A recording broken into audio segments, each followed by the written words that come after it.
My fiancé called my mother a whore to her face. His uncle was the one paying her. But somehow, my family carries all the shame. Let me explain. I broke off a 6-year engagement after my fiancé's family discovered my mother used to be a sex worker, and the only reason they found out is because his uncle Tomas was one of her former clients. Instead of holding him accountable, they came after me, called me a gold digger, and told me the only way I could keep my ring was to erase my mother from my life completely. So I gave the ring back. I'm 26. Javi, my now ex-fiancé, is 27. My mother is Rosalina, the woman who starved so I could eat. Tomas is the married man who hired her and then let his whole family destroy her for it. And Senora Delgado is my boss, who turned out to be more family than anyone sharing Javi's last name. Part 1, the dinner. To understand how everything collapsed, you need to understand what my mother built from nothing. Rosalina was 19 when my father left. I was 6. My brother was barely 1. We lived in a 2-room apartment with a stove that worked half the time and a landlord who worked the other half, knocking on our door asking my mother if she had other ways to cover rent. She did not finish secondary school. She could clean houses, wash clothes, cook for neighbors. She did all of it. And when all of it wasn't enough, she did more. I didn't know what more meant until I was 16. She told me herself, sitting on the edge of my bed, her hands folded so tight her knuckles looked like stones. She said she needed me to hear it from her and not from the street. She said it lasted 4 years. She said she stopped when I was 10, when she got steady work at a textile factory. She said she was sorry. I told her she had nothing to apologize for. I meant it then. I mean it now.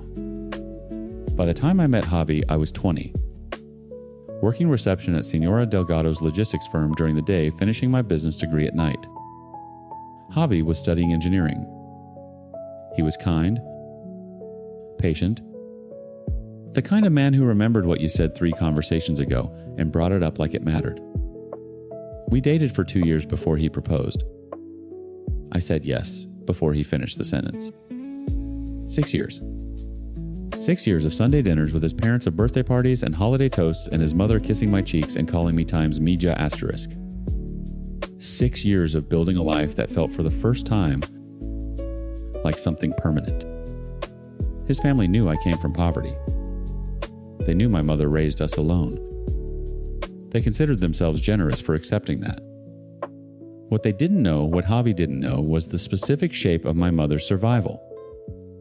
I had thought about telling him. Dozens of times.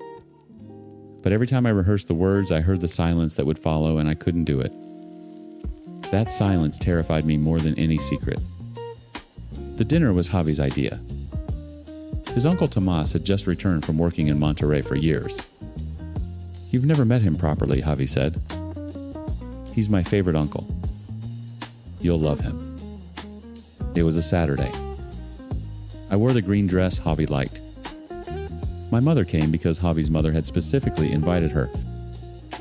A gesture of inclusion that, looking back, makes everything worse. We arrived at 7. The house smelled like mole and candle wax. Javi's parents greeted us warmly. His cousins were loud and welcoming. And then Tomas walked in from the kitchen, holding a beer, smiling wide, and my mother's hand seized my wrist so hard I almost dropped the salad bowl. I looked at her face. Every drop of blood had left it. Mama, we need to go, she whispered. Her voice was flat, mechanical. Right now. Please. What? We just got. Ahora. I didn't understand. I looked at Tomas. He was staring at my mother with an expression I couldn't read. Something between recognition and panic quickly smoothed into a polite smile. He extended his hand. You must be the bride's mother. A pleasure. My mother did not take his hand. She pulled me toward the door and told Javi's mother she was feeling sick. We left within 4 minutes of arriving. In the car, she wouldn't speak. She gripped the steering wheel and drove with her jaw locked, and when we got home, she went straight to her room and closed the door. I heard her crying through the wall for 2 hours. She told me the next morning. Tomas had been a client. multiple times. She recognized him immediately. My stomach dropped into a place I didn't know existed. "Does he know who you are?" I asked. "He knew," she said quietly. I saw it in his face. Javi came to our apartment that evening. He didn't knock. He pounded. When I opened the door, I barely recognized him. His eyes were swollen. His voice was shaking, not with sadness, but with something hotter, something that had been fed to him by people who had hours to shape his rage before he arrived. "Your mother," he said, "is the woman who almost destroyed my uncle's marriage." Javi. Did you know? This whole time, did you times no times she was a... Don't. A whore. He said it like he was spitting out glass. Did you know your mother was a whore and you just thought you'd marry into my family and nobody would ever find out? My mother appeared behind me in the hallway. She had heard everything. "Javi, please," she said. Her voice was so small. "Please don't punish her for what I did. She didn't know about Tomas. She..." "You have times no right times to speak to me," he pointed at her. His finger was trembling. "You people, you think you can just... She's probably going to invite men to the wedding just like you did for a living." The sound my mother made was not a word. It was something leaving her body. I stepped between them. "Get out. You're a gold digger. Your whole family. Asterisk. Get out of my house. Asterisk." He left. The door slammed so hard the picture frame in the hallway, the one of my mother holding me as a baby, cracked down the middle. 3 days of silence. Then Javi called. His voice was softer, controlled. He said he'd been carried away by his emotions. He said he loved me. He said his family was willing to move past it. My chest ached. Not gonna lie, I loved him too. 6 years doesn't evaporate because of one terrible night. I wanted to get past all this. "There's one condition," he said. I closed my eyes. I already knew. My family doesn't want your mother at the wedding, or the engagement party, or any family events going forward. It's too painful for Tomas and his wife. Too painful for times, Tomas asterisk. She can still be in your life, Javi added quickly, like he was offering a concession. Just not in ours. Not publicly, you understand. I held the phone and stared at the cracked picture frame I still hadn't replaced. My mother in that photo was 20 years old, holding a baby she would starve for, smiling like the future was something she could trust. I need to think, I said. But I wasn't thinking.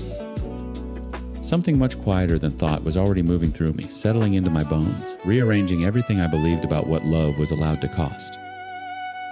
I spent 2 days carrying that phone call like a stone in my chest. I went to work. I filed invoices. I answered calls.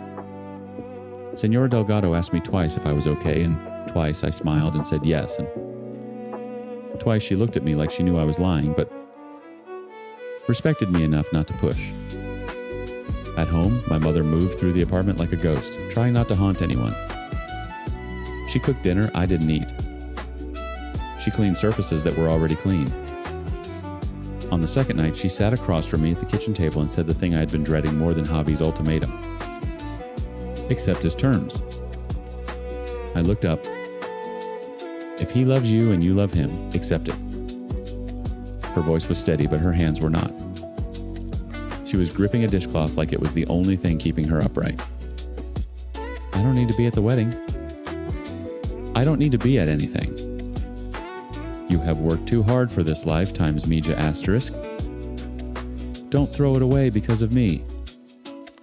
Mama. I knew this would happen someday.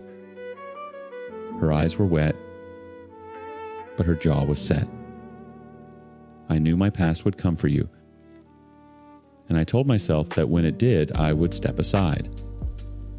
So I'm stepping aside. She meant it. That was the worst part. She had rehearsed this surrender for years, maybe decades, waiting for the moment her daughter's happiness would require her disappearance. She was offering to erase herself like it was a gift. I reached across the table and took her hands. The dishcloth fell between us. "You starved so I could eat," I said. "You worked jobs that broke your body. You did things that broke your times, Spirit Asterisk. And you did all of it so I could be sitting here in this apartment with a degree, with a future. And now you're telling me the price of that future is pretending you don't exist." She didn't answer. Her chin trembled. "No," I said. "No." I called Javi the next morning. Asked him to meet me at the park near his apartment, the one where he'd proposed under the jacaranda tree that dropped purple petals on us like the world was celebrating. He arrived looking hopeful. He'd shaved. He was wearing the blue shirt I'd bought him for his birthday. He reached for my hand. I gave him the ring instead. He stared at it in his palm like it had materialized from nowhere. "What is this?" "I can't marry someone who needs my mother to disappear." "I told you she can still be in your..." "You called her a whore, Javi." To her face. In her own home. I apologized for that. You apologized. And then told me the condition for your forgiveness is that she becomes invisible. That's not an apology. That's a renovation. You're just rebuilding the same house with nicer paint. He closed his fist around the ring. His jaw worked. I could see him cycling through responses, anger, reason, bargaining, and I realized I was watching him do exactly what he'd done on the phone. Performing love with conditions. Offering a version of us that required amputating the person who made me possible. My uncle's marriage almost ended because of her, he said quietly. Your uncle hired her, Javi. He was married, he sought her out. He paid. And when he got caught, your family blamed the woman who was trying to feed her children, not the man who was cheating on his wife. You know that. You times no times, that's what happened. Something shifted in his face. Not agreement, recognition. The brief involuntary flicker of a man seeing a truth he'd already decided not to accept. So that's it, he said. 6 years. 6 years, I said. And I would have given you 60. But not like this. I walked away under the jacaranda tree. No petals fell. It wasn't the season. The fallout was nuclear. Javi's family told their version first, which meant their version became the truth. Mutual friends called not to ask what happened, but to tell me I was making a huge mistake. People who didn't know the full story questioned whether I had been a sex worker too. The whisper network in our community moved faster than fact. Someone from Javi's extended family posted in a religious Facebook group about women who trap good men, and though they didn't use my name, they didn't need to. Everyone knew. I never thought I would get more support from strangers than from people in my own community. I was expecting hate toward my mother. There was some, but less than I'd braced for. The cruelty came from closer. Friends I'd known for years went silent. My brother, 21 and just starting university, called me panicking because someone had messaged him about it. His voice cracked and I heard my mother's worst fear playing out in real time, her past, reaching her children like a hand from a grave she thought she'd buried. Senora Delgado called me into her office on a Tuesday. She closed the door. She didn't ask what happened. She already knew, because small towns are small in the worst ways. I have a position opening in the Guadalajara office, she said. Same role. Slight raise. There's an apartment in the building where my sister-in-law rents units. 2 bedrooms. Reasonable. She slid a paper across her desk. If you want it. Senora. You don't owe me an explanation. You don't owe anyone an explanation. She took off her glasses and looked at me with something that wasn't pity. It was fury, quiet, controlled, directed at every person who had made this necessary. You are a good employee and a better woman than most people in this town deserve to know. Take the transfer. I took the transfer. We moved on a Sunday. My mother and I packed the apartment in silence, filling boxes with the artifacts of a life we were leaving behind. My brother helped carry furniture to the truck. When we were done, my mother stood in the empty living room and pressed her palm flat against the wall like she was saying goodbye to the building itself. Hobby called for 2 months. Not angry anymore, confused. I think he genuinely could not understand why the gold digger had walked away from the gold. The calls got shorter. Then they stopped. I heard through a cousin that he was seeing someone his family had introduced him to. I hope she never had to meet Tomas. Then, 3 weeks into our new life in Guadalajara, the apartment still half unpacked. My mother just starting a job at a bakery. My brother settling into a transferred enrollment. My phone buzzed with a Facebook message from a name I hadn't seen in 20 years. My father. Wanting to reconnect. Saying he'd heard we were going through a tough time and he wanted to be there for us. I stared at the message for a long time. Another man who disappeared when things were hard and resurfaced when the hardest part was over. I closed the app. I went to the kitchen where my mother was teaching herself a new bread recipe from a YouTube video, flour on her nose, humming. Something I hadn't heard her hum in months. I sat down beside her. I didn't mention the message. Some doors stay closed.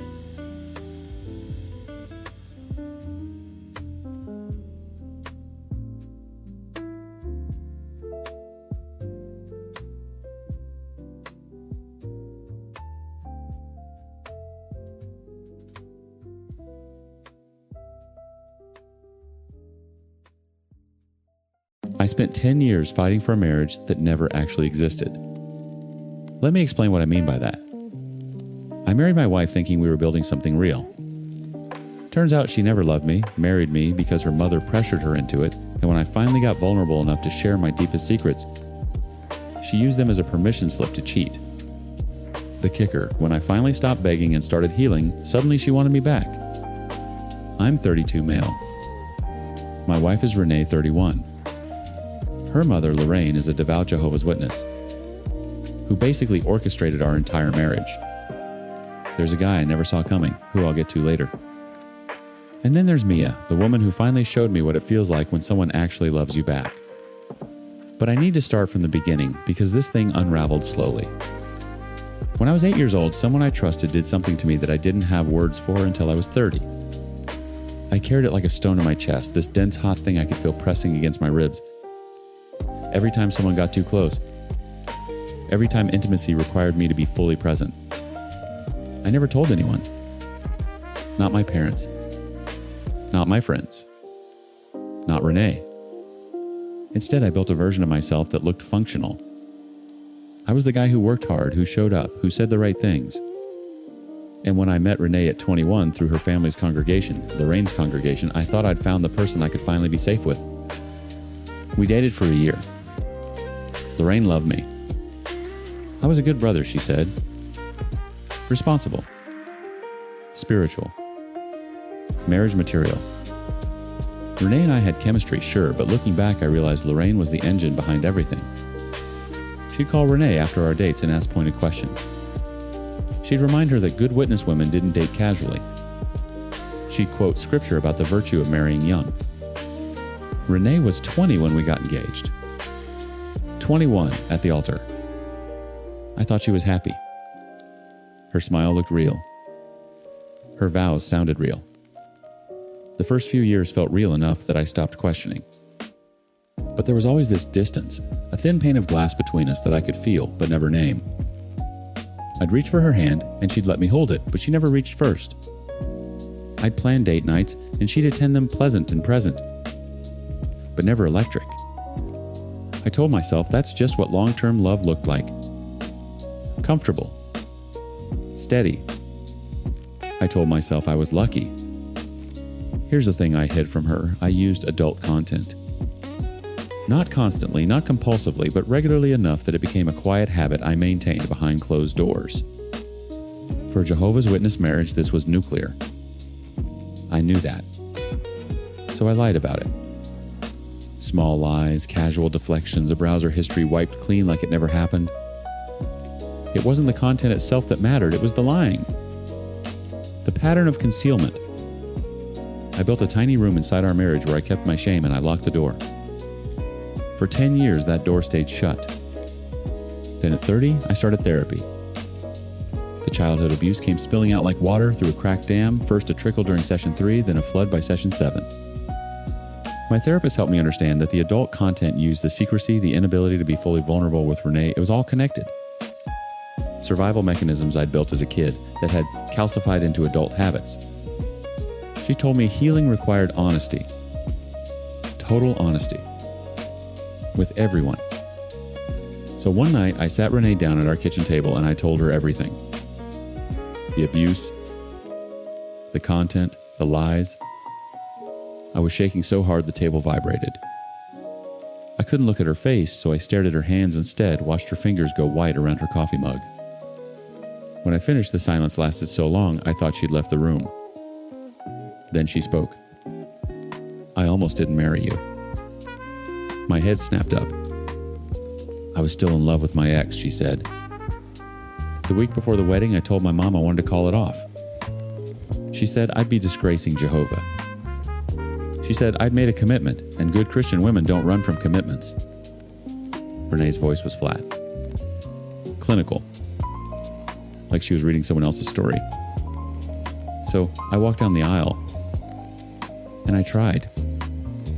I really tried to love you the way you love me. Tried? That word landed in my stomach like a fist. Everything after that conversation moved in slow motion and double speed simultaneously. Renee said she needed space to process. I gave it to her. She enrolled in community college courses. I supported it. She started going out with classmates, bars, parties, club meetings that ran until midnight, then 1 a.m., then 2. I responded the only way I knew how. I became more helpful, more present. I cooked her favorite meals. I cleaned the apartment until it gleamed. I left notes on the bathroom mirror in her love language, words of affirmation, acts of service, every tool the marriage books recommended. I poured myself into a void and called it devotion. She stopped touching me entirely.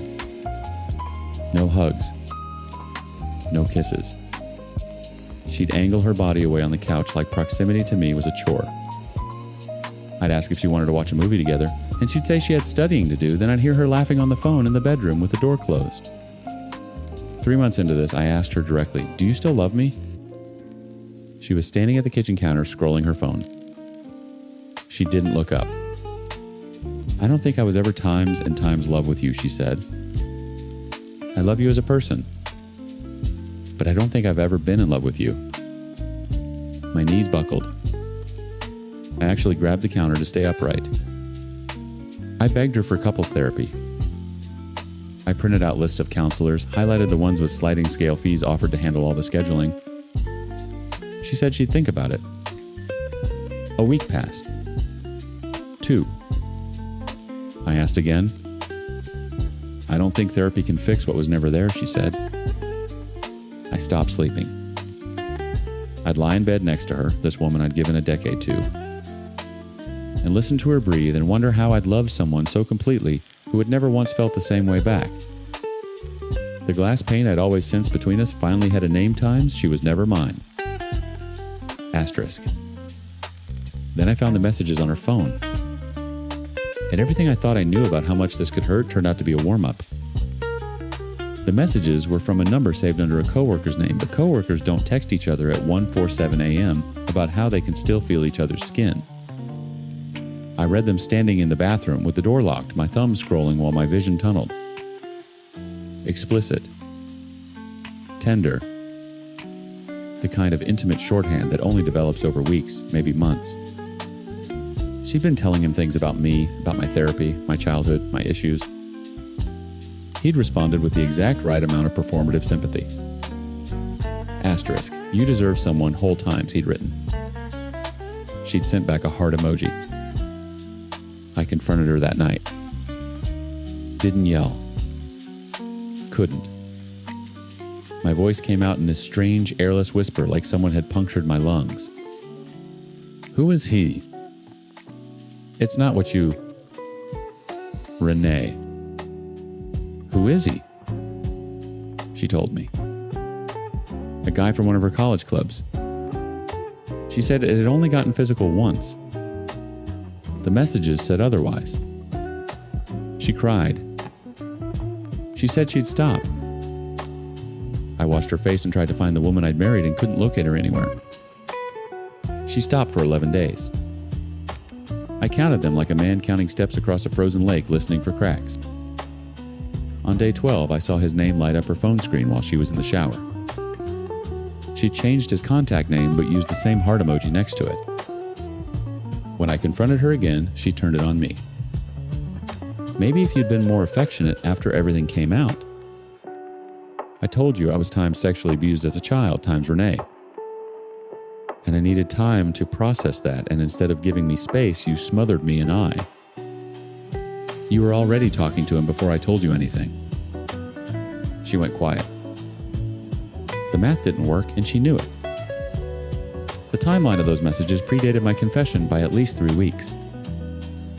She'd started reaching for someone else while I was still rehearsing how to be honest with her.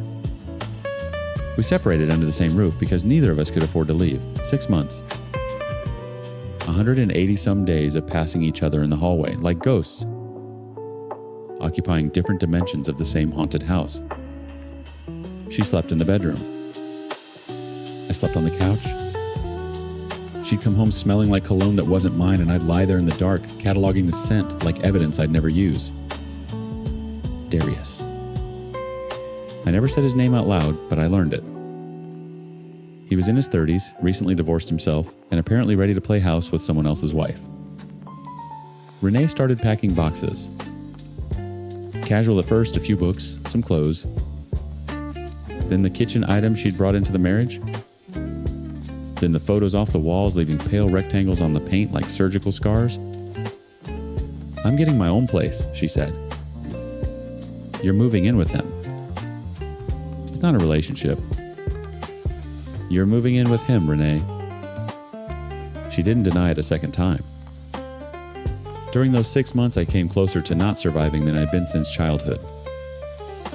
There were nights I sat in my car in the parking garage with the engine running and no destination, just the low hum of the motor and the thought that it would be very easy to stop trying.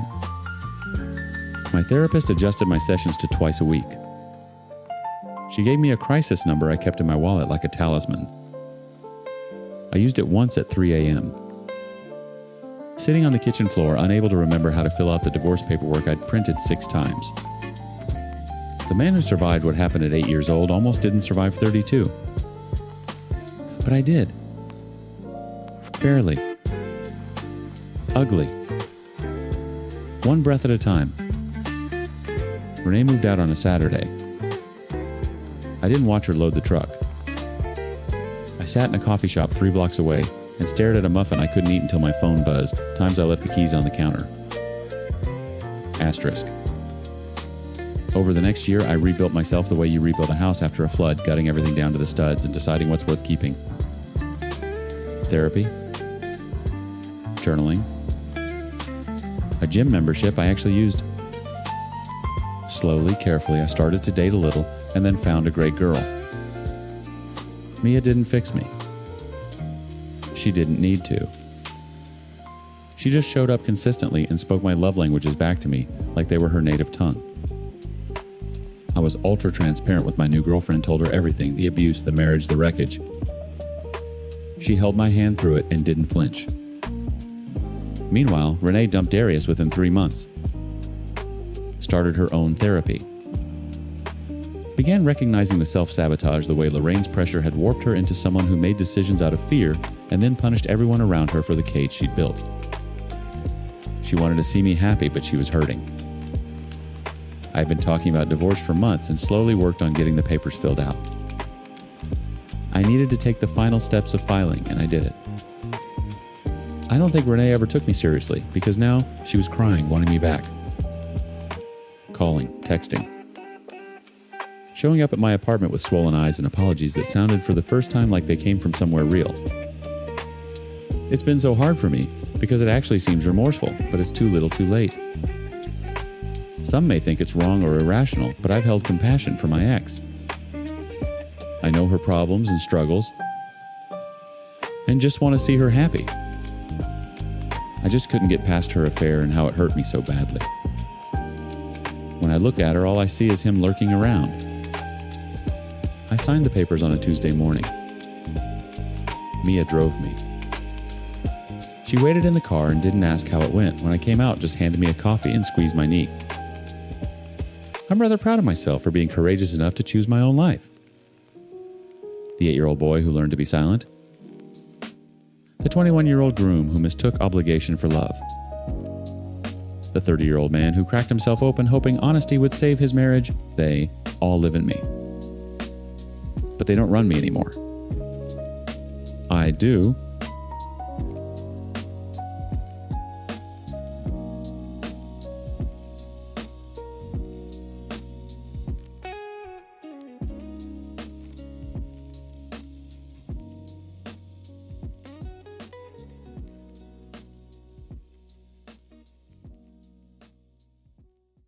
I spent 3 years trying to figure out why my wife couldn't just be honest with me. Turns out she was being perfectly honest, just not with me.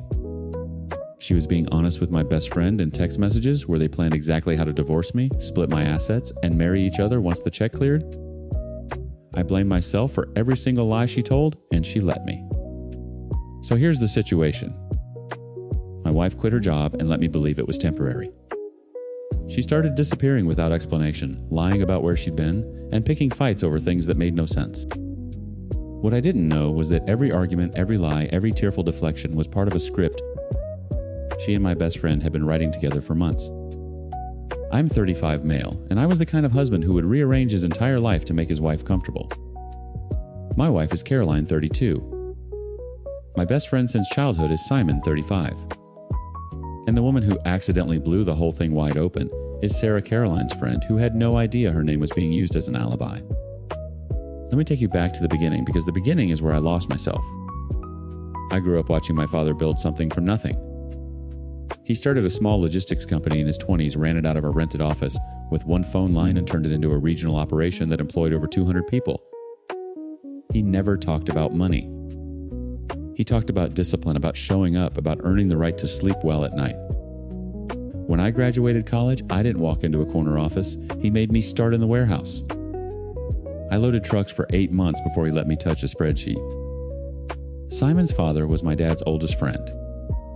They'd grown up together, started their careers around the same time. But where my father built slowly and carefully, Simon's father inherited a mid-sized manufacturing business and coasted. Simon grew up with the same access I did, but none of the structure. We were inseparable as kids. Same schools, same summers, same circles. I loved him like a brother. I need you to understand that. Because everything that comes later sits on top of that love like a stone on a grave. I met Caroline at a friend's wedding when I was 29.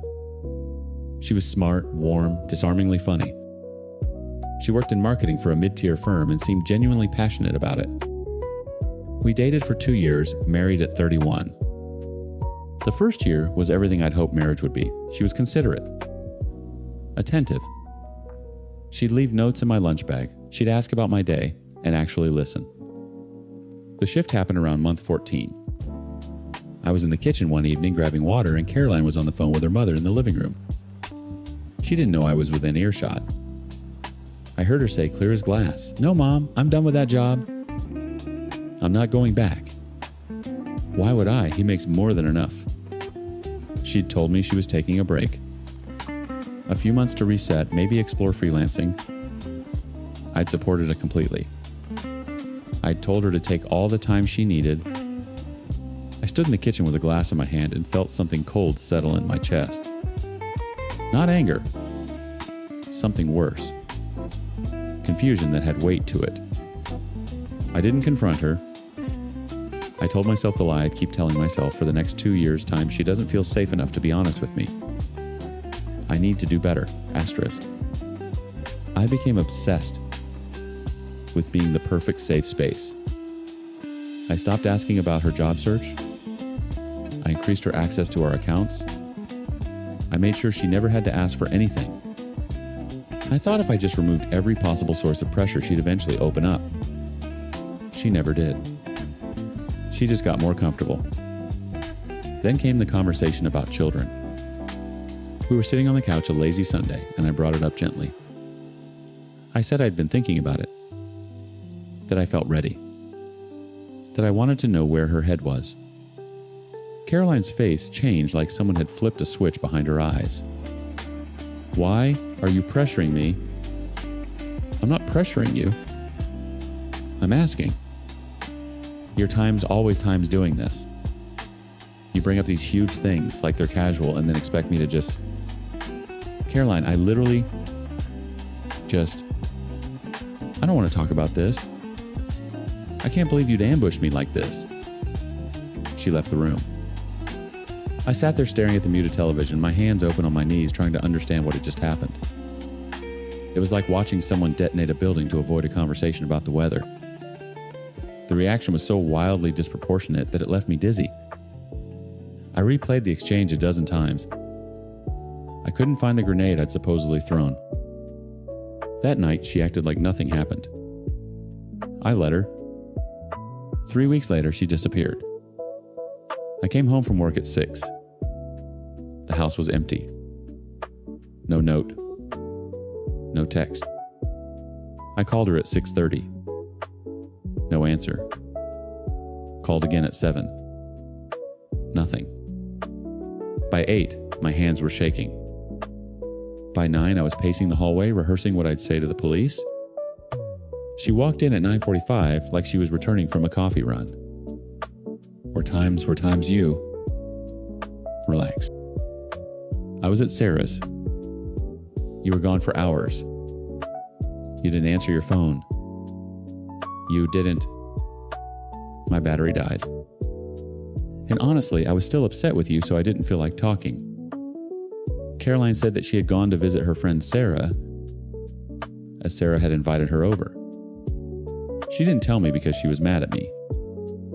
She was unable to pick up my calls because her battery died. After that, we talked a little more, and then I went to sleep. Caroline fell asleep almost immediately, but I could not. The events of the day kept revolving in my head. I could not understand what the uncomfortable feeling was, but I was not feeling all right. Something was just totally off. I felt like Caroline was turning into a stranger. She did some things that were completely out of my understanding. It was not how she usually behaved with me. The way she was so casual about being absent and not informing me felt very wrong. It was not the person I married who was so considerate and loving. I lay there in the dark listening to her breathe, and I told myself one more time. Times. She needs space. Be patient. Be better. Asterisk. 2 weeks later, I ran into Sarah at the grocery store. We exchanged pleasantries. I thanked her for having Caroline over that evening, said it was good for her to get out of the house. Sarah's face went blank. What evening? A couple weeks ago. Caroline said she spent the evening at your place. Sarah shook her head slowly. I haven't seen Caroline in months. The grocery store fluorescence buzzed overhead. My cart sat between us with its stupid box of cereal and its stupid bag of apples. Sarah looked uncomfortable. I smiled, said I must have gotten the dates mixed up, and walked away. I sat in my car in the parking lot for 40 minutes without starting the engine. That night, while Caroline showered, I picked up her phone. She'd changed the passcode. She'd never had a passcode before. My hands were steady, my breathing was even. But somewhere behind my ribs, something had already cracked open. I set the phone down exactly where I'd found it, angled the same way, and waited. The next morning, I called Simon. We hadn't talked in a few weeks, which wasn't unusual. I kept it casual. Asked how things were going. Then, almost as an afterthought, I said, "Hey, have you talked to Caroline lately? She's been kind of off." Simon laughed. Easy. Relaxed. Dude, I haven't talked to Caroline in ages. You know that. I knew right then. I just didn't know how deep it went. I didn't sleep that night either. Or the next. I lay beside Caroline in our bed and studied the ceiling like it owed me answers. My body was still. My mind was a crime scene. I did not confront her. I did not raise my voice or change my routine or let a single muscle in my face betray what was building behind it. I kissed her goodbye each morning. I asked about her day each evening. I was the same man I'd always been, except now I was someone else entirely, someone operating on a frequency she couldn't hear. I bought a GPS tracker on a Tuesday. Small magnetic, the size of a matchbox. I attached it to the underside of her car at 4 a.m. while she slept. Then I went back inside, made coffee, and left for work. The first ping came at 1:47 a.m. She was at Simon's apartment. The second ping came at 2:15 p.m. Still at Simon's apartment. She came home at 5, kissed my cheek, and said she'd spent the day running errands and getting her nails done. I looked at her nails. They were the same as yesterday. They look great, I said. That weekend, while Caroline was in the shower, she'd started taking longer showers. I'd noticed the way you notice a door that used to be open slowly closing. I found her laptop open on the kitchen counter. Her messages were synced. I don't know if she'd forgotten or if she'd simply stopped caring enough to be careful. Arrogance does that. It makes you sloppy. I sat down at the counter and read. The text between Caroline and Simon went back 7 months. 7 months. Nearly half the time, I'd spent wondering what I was doing wrong. They'd been building something on top of my blindness. The messages were organized, almost clinical. Caroline had mapped out a divorce timeline. She referenced specific accounts, specific assets. She knew the value of the house. She knew about the investment portfolio my father had helped me build. She knew about the business shares. Simon's messages were worse. Not because they were crueler, but because they were times familiar, asterisk. He wrote to her the way he used to talk to me, casual, conspiratorial, like they were in on the same joke. And I suppose they were. I was the joke. One exchange stopped me cold. Caroline times, he asked about kids. Again. Asterisk. Simon times Jesus. Stall him. Last thing we need is a custody complication. Asterisk. Caroline times handled it. Made him feel like an asshole for asking. Asterisk. Simon times, that's my girl. Asterisk. I read that 3 times. My vision didn't blur. My hands didn't shake. Something had gone very quiet inside me, the way a house goes quiet right before a storm takes the roof off. They had a plan. Caroline would file for divorce, claim emotional neglect, she'd been documenting fabricated grievances for months, take her share of the assets, and marry Simon within the year. Simon's business was hemorrhaging money.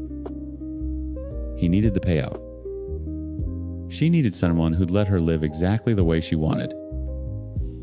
They'd found each other in the most efficient way possible through me. I closed the laptop. I wiped the browser history of my search. I positioned it exactly as she'd left it, angled the same way. The way I'd learned to replace things in this house carefully, precisely, like a man defusing a bomb he didn't build. Monday morning, I called a divorce attorney. Not the one Caroline would expect. Not anyone in our social circle. A sharp, quiet woman 2 towns over whose name I'd found through my father's network. I told her everything. I showed her screenshots I'd taken with a burner phone. She looked at me across her desk and said, "You're ahead of this. Let's keep it that way." I moved money. Legally carefully on counsel's advice. I documented every asset Caroline had claimed knowledge of in her texts. I built a case not with anger, but with architecture. The same kind my father taught me when he handed me my first spreadsheet and said times. The numbers don't lie, son. People do. Asterisk. 2 weeks later, on a Wednesday morning, I packed a single bag while Caroline was at Simon's apartment. The tracker confirmed it, 10:23 a.m. Like clockwork, and I left our house. I drove to my parents' home. My mother opened the door, looked at my face, and didn't ask a single question. She just stepped aside. Caroline came home that evening to an empty house and a manila envelope on the kitchen counter.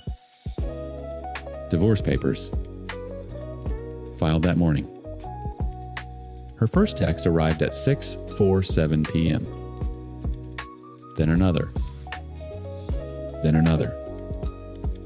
By midnight, she'd sent 31 messages. I read none of them. I turned my phone off, set it on the nightstand in my childhood bedroom, and stared at a ceiling I actually recognized. The proceedings were swift. My attorney was surgical. Caroline's fabricated grievances collapsed under the weight of her own text messages. The court saw everything: the timeline, the asset mapping, the conspiracy. Simon was named. His texts were entered into evidence. Caroline's attorney tried to negotiate. Mine didn't blink. She got almost nothing. And then the thing I hadn't predicted happened. Simon disappeared. Not physically worse. He simply stopped answering Caroline's calls. Because Simon never wanted Caroline. Simon wanted my money filtered through Caroline. Without the payout, she was just a woman who'd burned her life down for a man who saw her as a transaction. He ghosted her the way I had, except I had a reason. He just had a preference. Simon's business folded within the year. His father called my father once, the conversation brief and heavy. Two old friends on opposite sides of something their sons had built between them, like a wall. My father never told me what was said. I never asked. I did not recover quickly. I want to be honest about that. There were months where I couldn't eat a full meal. Months where I sat in my car in parking lots the way I had that day outside the grocery store, except now I knew exactly what the uncomfortable feeling was. It was grief. Not for Caroline. For the man I'd been before, I learned what the people closest to me were capable of. My mother pushed me toward therapy.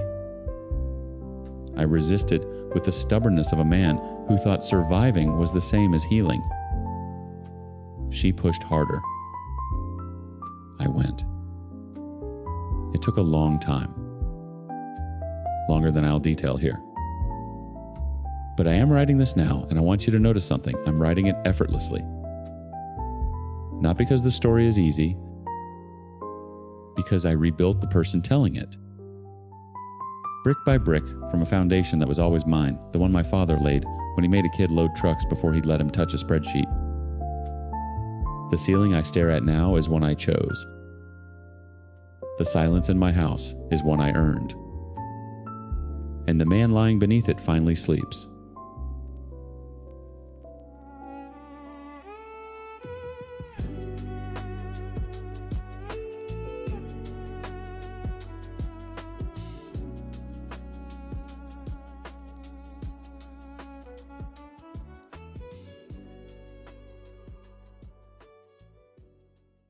My wife sent me divorce papers because I wouldn't stop taking my dying father to dialysis. I signed them without a single phone call. She expected me to beg. Instead, I felt the deepest relief of my entire life. So here's the short version. My father was dying. My wife demanded I abandon him because he'd supposedly disowned me years ago. When I refused, she divorced me and didn't even want custody of our kids. Turns out my father never actually cut me from anything, and the inheritance she called worthless was worth over $1 million. I'm 36, a father of 2, and apparently the idiot who chose a dying old man over his marriage. My ex-wife is Avril, 34, the kind of woman who sees love as a transaction. My father is Harold, late 60s, stubborn as they come. And the man Avril wanted me to leave behind. Her mother, Dolores, coached every selfish move from the sidelines. And Mr. Whitfield, my father's lawyer, well, he's the one who finally told me the truth about everything. Let me tell you how it started. Not the divorce, that was the ending. The beginning was a phone call at 2 a.m, my father's voice smaller than I'd ever heard it. They're putting me on dialysis, Harold said. No greeting, no preamble. Just that sentence hanging in the dark like a sentence of its own kind. I sat up in bed. Avril stirred beside me but didn't wake. My father and I hadn't spoken in almost 3 years, not since the fight that supposedly ended everything between us. He'd wanted me to take over his company. I'd wanted to build something on my own. He told me I was ungrateful. I told him he was controlling. He said I was no longer his son. I said fine. But when a man calls you at 2 a.m. to tell you his kidneys are failing, none of that matters. The grudge just evaporates like fog off a highway. Which hospital, I asked. Street Catherine's. Wednesdays and Saturdays. I'll be there. He hung up without saying thank you. That was Harold. But I heard it anyway in the pause before the click. I told Avril the next morning over breakfast. She was cutting a grapefruit into perfect halves the way she always did, like even fruit needed to be disciplined. Your father, she repeated. The one who disowned you. He's sick, Avril. He told you to your face that you were cut out of everything. His will, his business, his life. She set the knife down. And now you want to chauffeur him to dialysis twice a week? He's my father. He's a stranger who shares your blood. She picked the knife back up. There's nothing in it for us. That phrase, times nothing in it for us times, I should have heard it for what it was. A confession. But I was too focused on the dialysis schedule to notice. The first few weeks weren't terrible. I rearranged my work hours, my boss was decent about it, let me shift things around as long as the output stayed consistent. Every Wednesday and Saturday I'd drive 40 minutes to Harold's house, help him into the car, sit with him through 4 hours of dialysis, drive him home, make sure he ate something, then head back to my own life. Harold didn't say much during those sessions. He'd sit in the chair with the tubes running from his arm and stare at the ceiling like he was negotiating with God. Sometimes he'd grunt a comment about the news. Once he looked at me and said, "You didn't have to come." I said, "I know." That was the closest we got to tenderness for the first month. But something was shifting. I could feel it in my chest, this loosening like a knot I'd carried for years was slowly being worked free. My father was dying, and somehow, sitting next to him in silence was healing something in me. Avril noticed the shift too. She didn't like it. It started small. A dentist appointment for the kids scheduled on Wednesday afternoon. Oh, I forgot, that's your time's Father Day, asterisk. A dinner with Dolores booked every Saturday evening. You'll just have to be back by 6, no excuses. When I'd come home late from Harold's, the house would be in deliberate chaos. Dishes stacked in the sink, toys scattered across every surface, laundry piled on our bed. "I can't do everything alone," Avril would say, arms crossed, standing in the wreckage she'd clearly orchestrated. Then she started on the kids. My son came to me one night, 7 years old, tugging my sleeve. "Mom says Grandpa Harold doesn't love us. Is that true?" My jaw tightened so hard I felt it in my temples. "Grandpa Harold is sick, buddy. And he loves you very much. Mom says he's mean and we shouldn't visit him." I knelt down and looked my boy in the eyes. Sometimes grown-ups say things when they're upset. Your grandpa isn't mean, he's just stubborn. There's a difference. I confronted Avril that night. She didn't even flinch. I'm telling them the truth. That man threw you away. Why should our children get attached to someone who... He's their time's grandfather, asterisk. He's a dying man with nothing to leave us. You're wasting time we don't have on someone who already told you you're worthless. The room went quiet. I stared at her and realized I was looking at a stranger. The ultimatum came on a Tuesday. She was standing in the kitchen doorway, Dolores on speakerphone like a war room general. It's him or me, Avril said. Tomorrow is Wednesday. If you walk out that door to go to that hospital, don't expect me to be here when you get back. I picked up my keys. Wednesday, I took Harold to dialysis. When I came home, Avril was gone. Half the closet empty. Her toiletries cleared out. She'd gone to Dolores' house. She needed some time to cool off, and I also needed some space from her. In her absence, I'm taking care of the house, my children, Dad, and my work. Yet I felt so relieved, so relaxed. Her absence was actually soothing to me. I'd come home and the house was times quiet, times not the tense, loaded quiet of someone punishing you with silence, but actual peace. The kids seemed lighter too.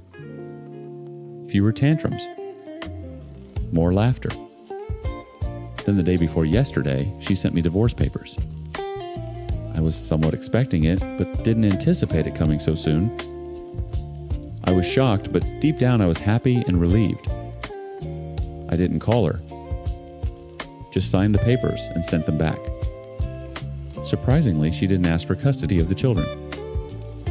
That was the only clause I was worried about, but she clearly didn't want them. That told me everything I needed to know about who Avril really was. When she received the papers, she called me, yelling about how could I just sign without calling her and pleading with her. Funny, right? Her mom snatched the phone and shouted that I was a fool, throwing away the best thing that ever happened to me, and that no woman would ever tolerate a man who prioritizes a corpse over his wife. I hung up. Blocked both numbers. Then I packed up the kids and drove to Harold's house. What happened next, what my father built in those final months with my children, what Mr. Whitfield told me in that office after the funeral changed everything. But I wasn't ready for any of it, not yet. All I knew, standing on Harold's porch with a suitcase in each hand and two small faces looking up at me, was that I'd chosen right. I just didn't know how time's right. Harold opened the door before I even knocked. He looked at the suitcases, then at the kids, then at me. His mouth worked like he was chewing on something he couldn't swallow. Spare room's got dust, he said. I'll get sheets. That was Harold's way of saying, time's welcome home. Asterisk. The first week was chaos, the good kind. Harold's house was too big for a sick man living alone, but it was exactly right for two kids who needed room to breathe. My daughter discovered the backyard garden overgrown and wild and appointed herself its caretaker. My son found Harold's old chess set and demanded lessons.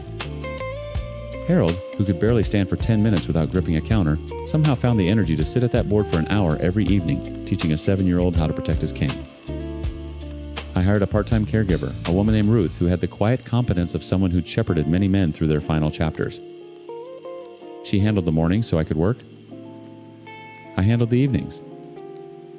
And somewhere in between, Harold became a grandfather.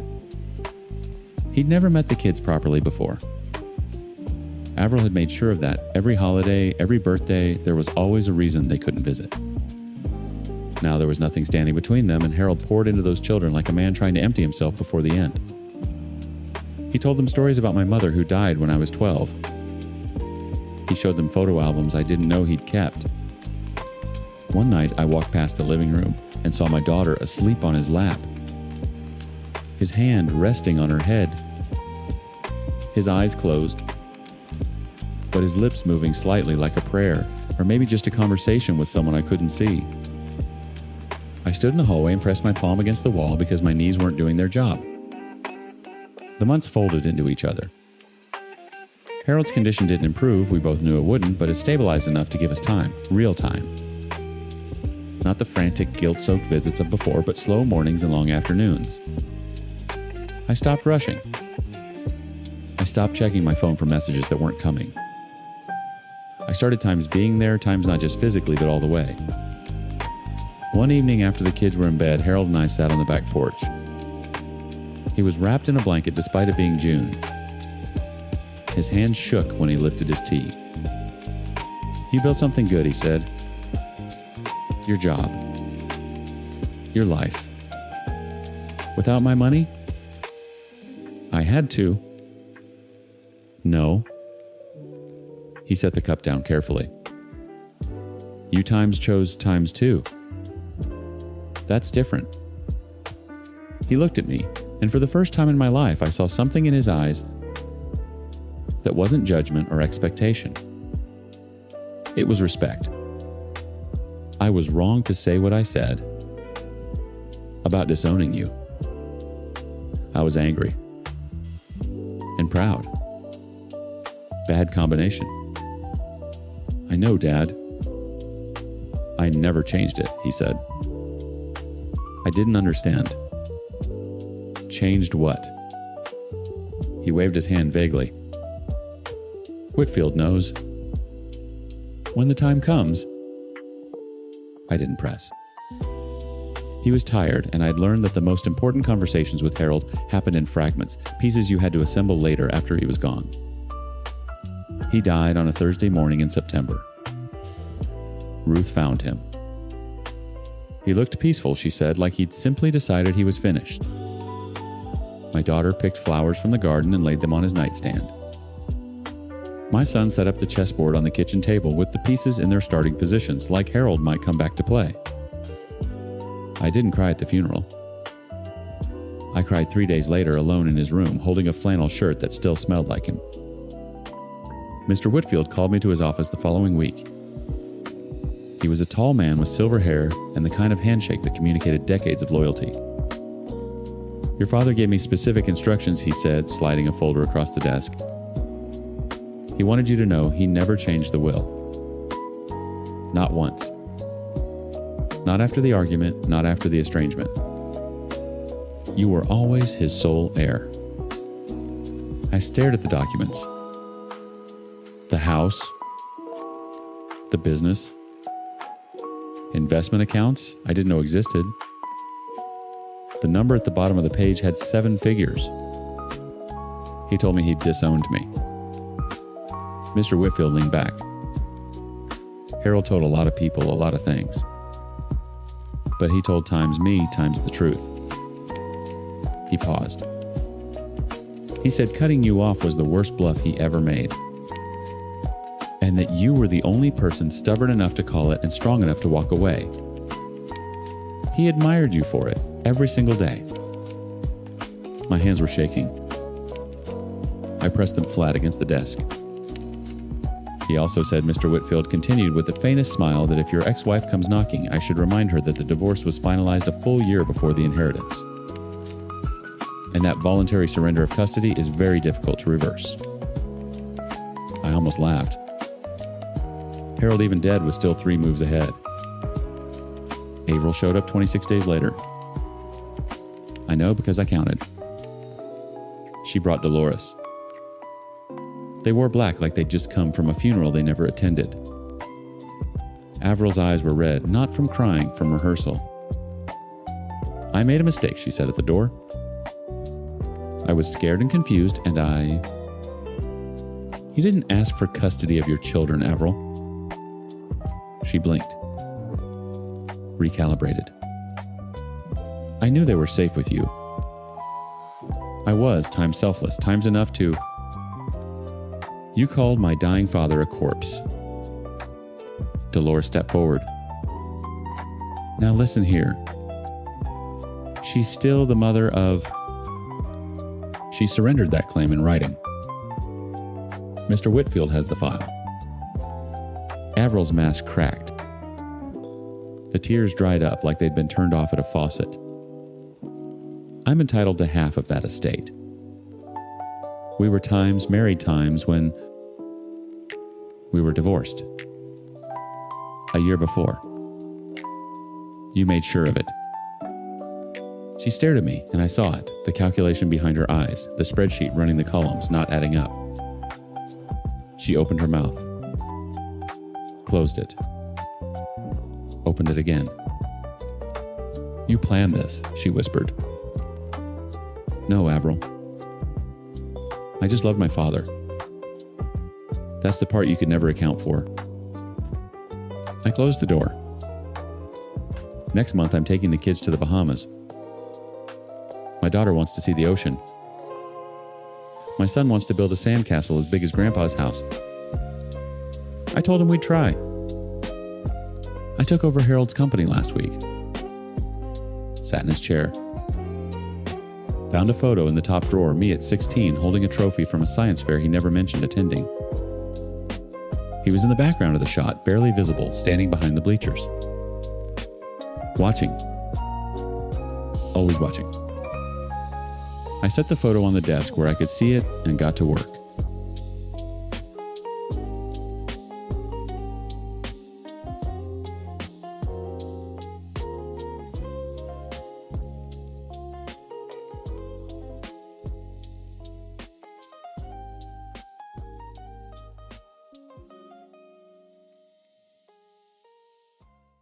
My little brother called me a slave for working a 9-to-5. My parents said I was a loss-making deal because I chose journalism over science.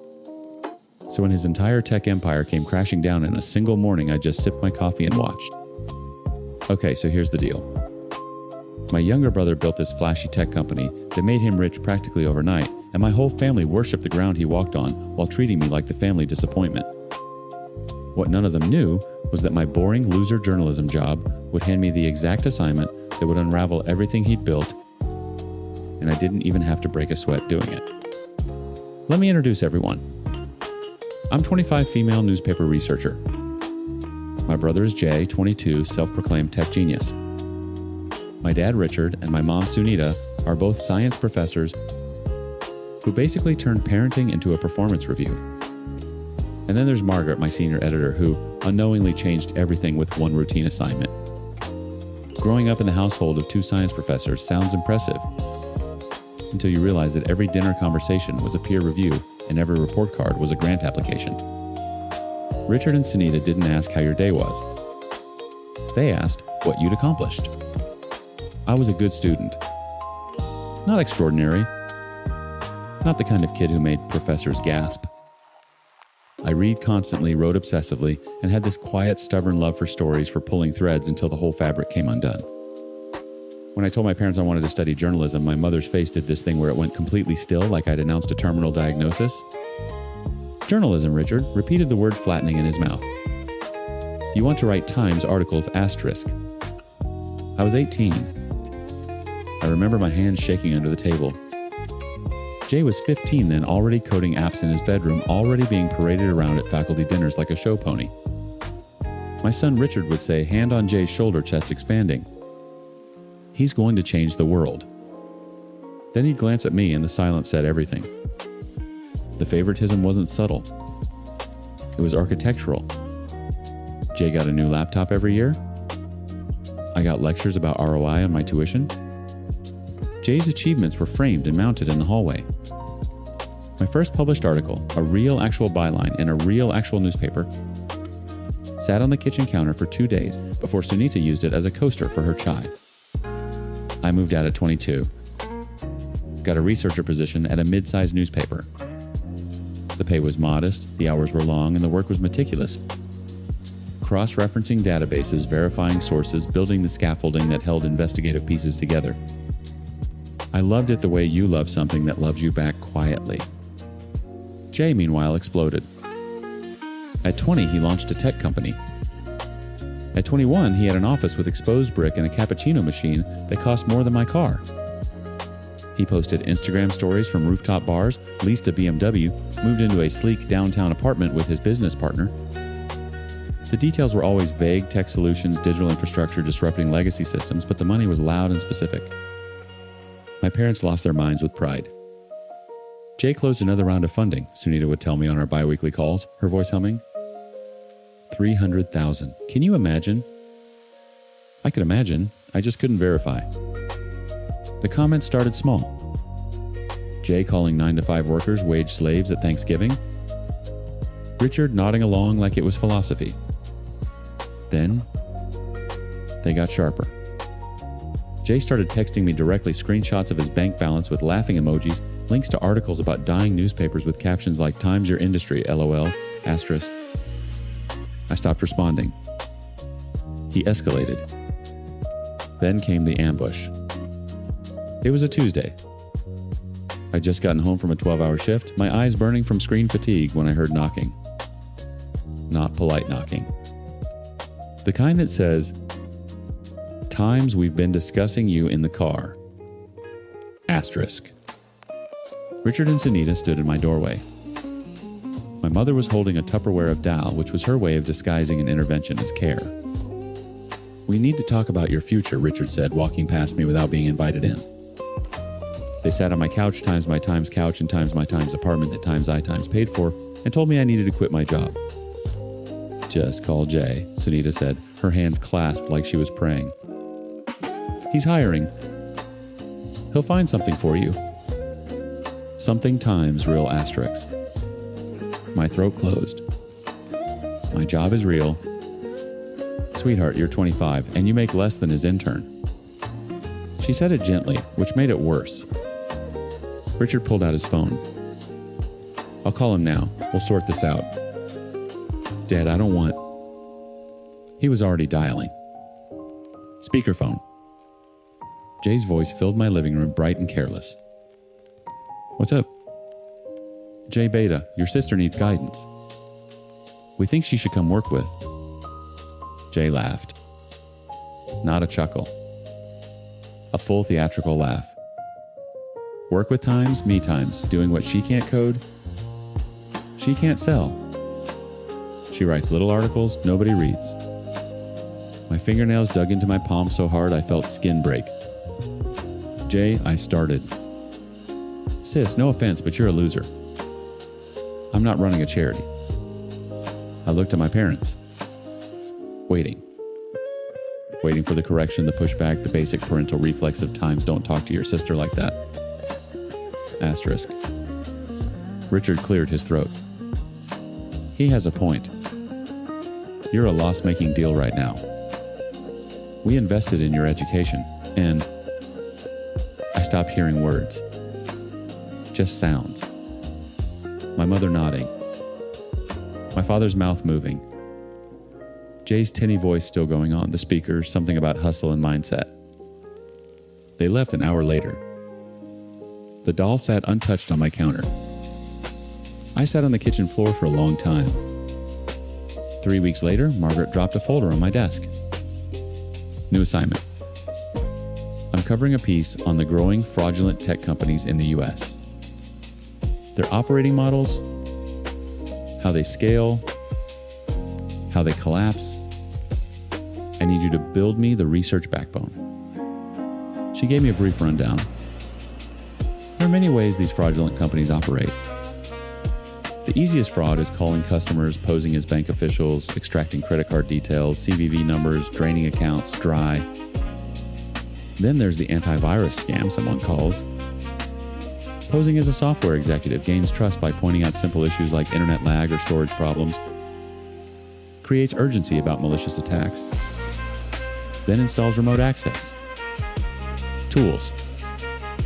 There were dozens of variations, all following the same architecture: fake legitimacy, manufactured urgency, rapid extraction. I spent the first week building spreadsheets. Revenue models.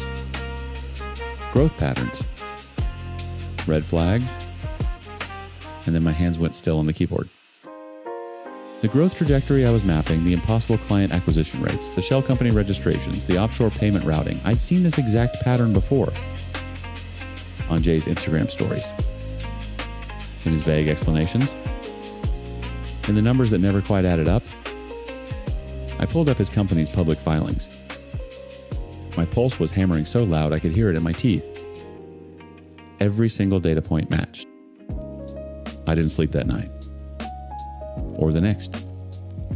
I sat cross-legged on my bed with my laptop burning, my thighs toggling between Jay's company filings and the fraud architecture models Margaret had outlined. Shell registrations in Delaware.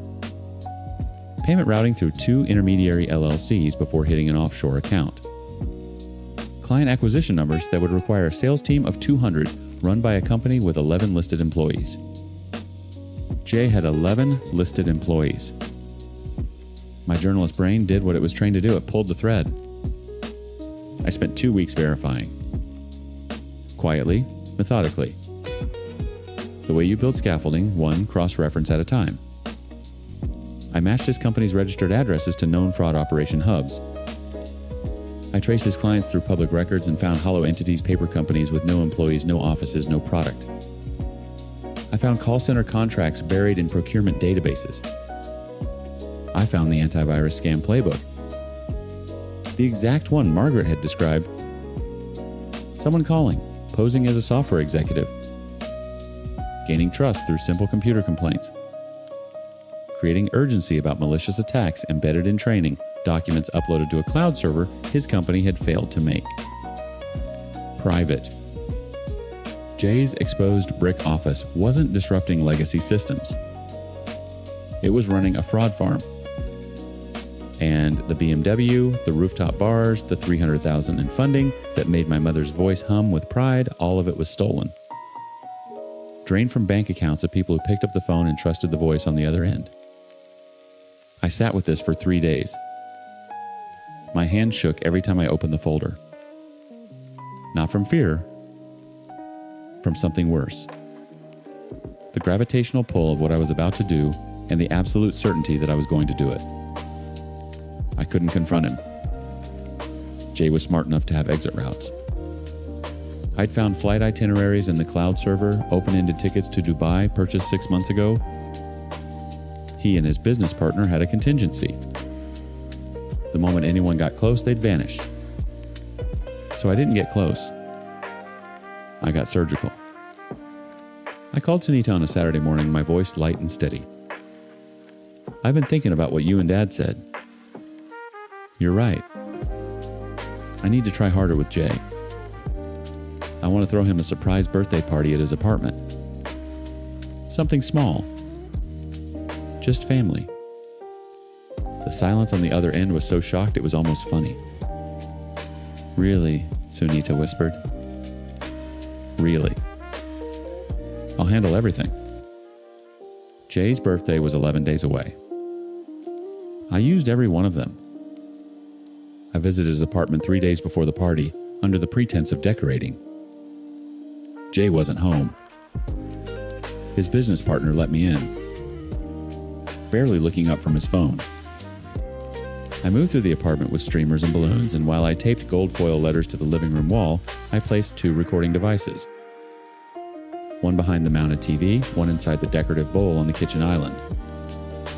Small, unobtrusive, the kind I'd seen in evidence lockers during a courthouse assignment 2 years ago. The party was on a Friday. I made a cake. I smiled. I handed Jay a wrapped gift, a leather notebook, because the irony pleased me, and watched him set it aside without opening it. You didn't have to do all this, Jay said, leaning against his kitchen island 2 inches from the second recorder. He was being magnanimous. Generous with his attention the way people are when they've already decided you're beneath them. I wanted to, I said. Richard clapped Jay on the back. See, family comes together. I left at 10. Jay's business partner arrived at 10:30. I know because the recorder caught the door. It also caught everything else. 3 hours of conversation? Revenue breakdowns? Client lists? The words burn the Delaware filings and move the Dubai flight up to March? Jay's voice clear as glass, walking his partner through which accounts to drain before the quarter closed. Names. Numbers. Routing codes. I listened to the recordings in my car at 2 a.m, parked outside my apartment building, and my hands were so steady it scared me. I didn't write the article. That wasn't my role. I compiled everything, the financial records, the shell company traces, the cloud server documents, the recordings into a single airtight package, and sent it to the IT cell's cybercrime division through their anonymous tip line. No name, no return address, just evidence structured the way I'd been trained to structure research, clean sourced, and irrefutable. The raid happened on a Tuesday, 7 a.m. I know because Sunita called me at 7:23 screaming so hard the words collapsed into each other. They took Jay police, his office times, everything, asterisk. I sat on my bed and said, "Oh my God," and my voice sounded exactly right. Jay's accounts were frozen by noon. His property was seized by 3. His passport was confiscated before he could reach the airport. The BMW was towed from the impound lot where it had been parked, since officers pulled him out of it in handcuffs. The genius empire crumbled in a single morning. Within a week, Jay was back in my parents' house. The exposed brick apartment was gone. The cappuccino machine was evidence. He sat in his childhood bedroom while lawyers filed motions, and Richard paced the hallway gray-faced, calling everyone he knew. "Someone on the inside did this," Jay said at dinner. "I heard it through Sunita's speakerphone, which she'd accidentally left connected when she called to tell me the latest. Someone tipped them off. Someone who had access." "Who would do that?" Richard muttered. "Someone jealous," Jay said. "Someone who couldn't stand watching me win." Sunita called me the next day. "You know Jay's in trouble." I heard. The family needs to come together, not fall apart. Not be times jealous, asterisk. I held the phone away from my face and breathed. "I'm not jealous, Mom." "I know, sweetheart. I'm just saying." She wasn't just saying. She was accusing. Even now, even with her son's mugshot in a police database, the shrapnel was aimed at me. I let it land. I'd learned to let things land. Margaret called me into her office on a Thursday, 3 weeks after the raid. "Your research on the fraud piece was exceptional. Best structural work I've seen in 5 years." She leaned back in her chair. "We're giving you a column. Your own byline. Investigative focus." My throat tightened. "Are you serious?" "You earned it.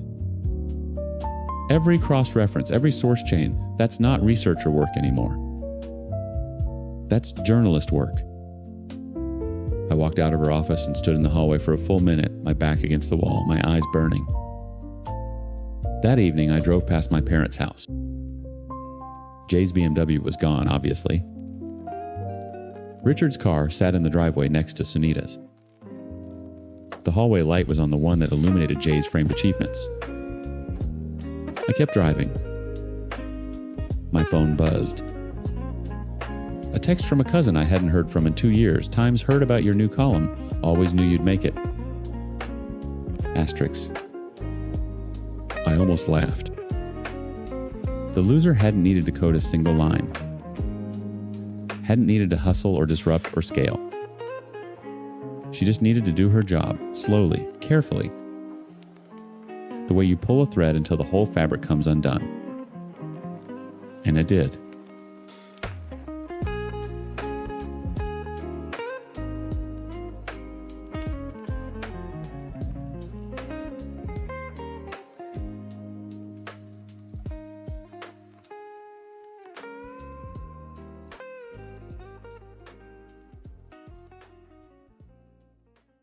I don't know why I'm writing this, except that I feel like I'm going crazy. In my own home, you try your whole life to do the right thing, to be the responsible one, and this is what you get. This is the thanks.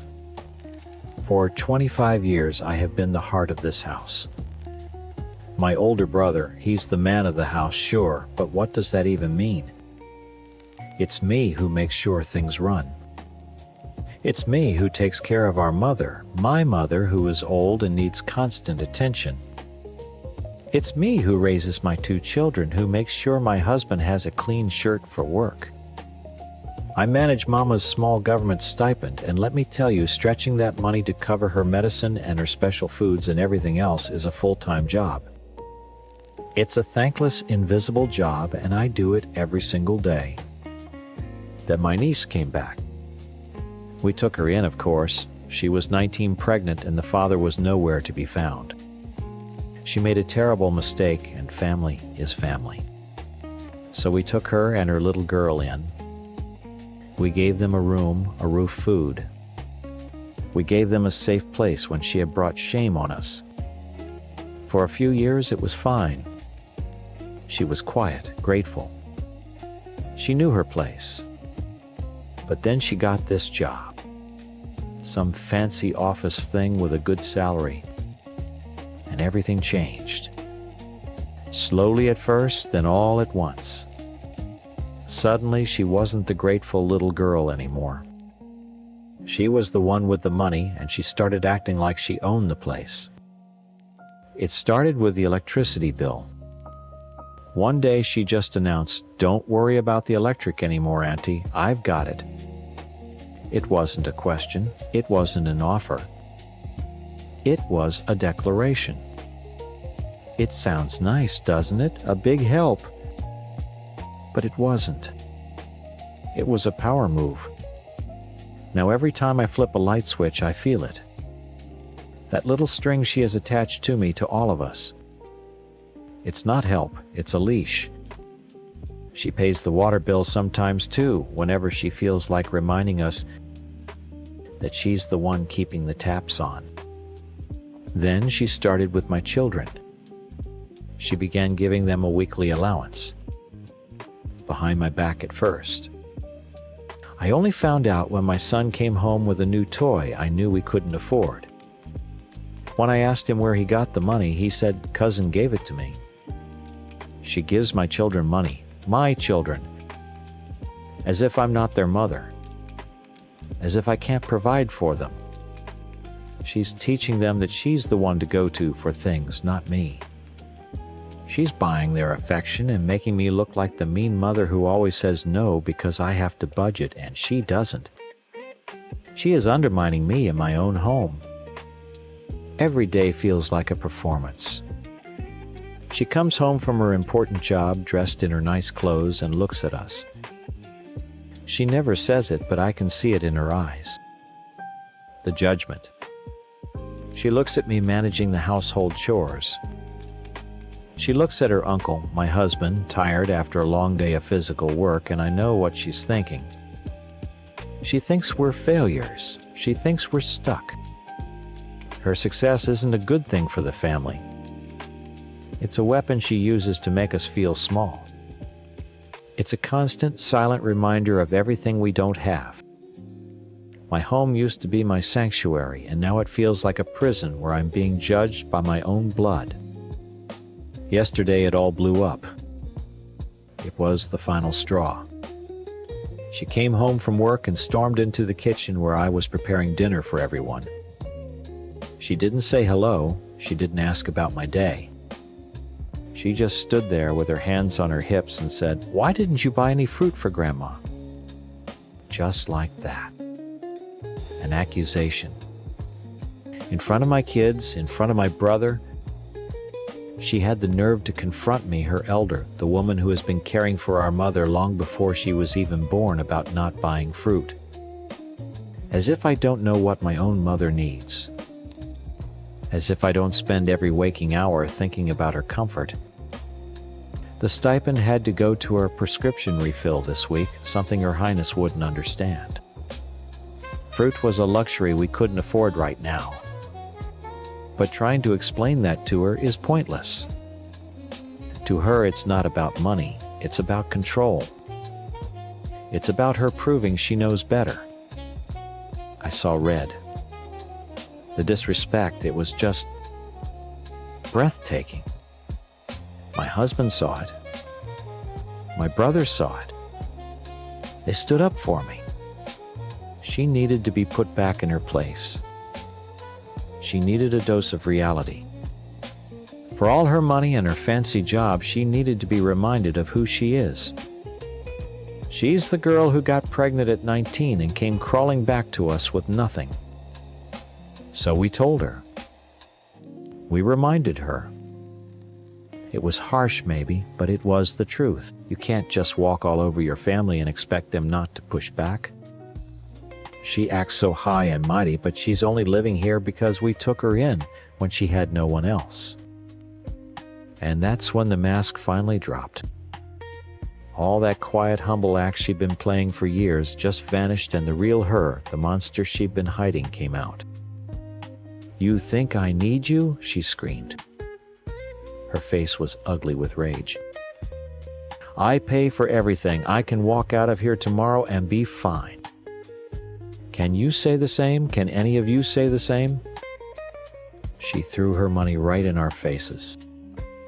She said it. She finally said what we all knew she was thinking, that we were leeches, that we were nothing without her, that she could leave us all here to suffer and she wouldn't care. It was the cruelest, most hateful thing I have ever heard in my life. She stood there in the middle of our home and declared war on us. She stormed off to her room and slammed the door. We all just stood there, shaking. The air was thick and poison. A few minutes passed. My daughter went to the living room to watch something on the tablet, and my son went to his computer to play his game. Then I heard my daughter cry out, "Mom, the Wi-Fi isn't working." My son looked up from his computer, his face confused. "The internet's gone." We all knew. We knew instantly what she had done. It wasn't a technical problem, it was a punishment. It was a deliberate, calculated move to hurt us, to show us who was really in charge. I walked over to the router and saw the main light blinking orange instead of green. She had gone into her room, logged into the account that she paid for, and cut us off. Just like that. My brother slammed his hand on the table. "That little..." He didn't finish the sentence. He didn't have to. That was it. The final undeniable proof. This wasn't about helping the family, this was about power. She took away the one thing my children use for their schoolwork, for their entertainment. The one thing we all use to connect to the world outside these four walls. She did it to be cruel. I marched to her bedroom door and banged on it with my fist. Not a polite knock. A hard, angry bang. "Open this door. Right now." Silence. I banged again, harder this time. "Did you hear me? You turn the internet back on. You don't get to do this in our house." The door opened a few inches.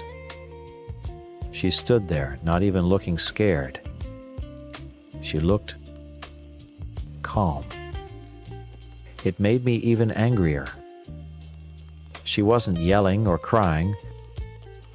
She just looked at me with those cold, judging eyes. "It's not times our times house, is it?" she said, her voice quiet but sharp as glass. "You all just reminded me of that.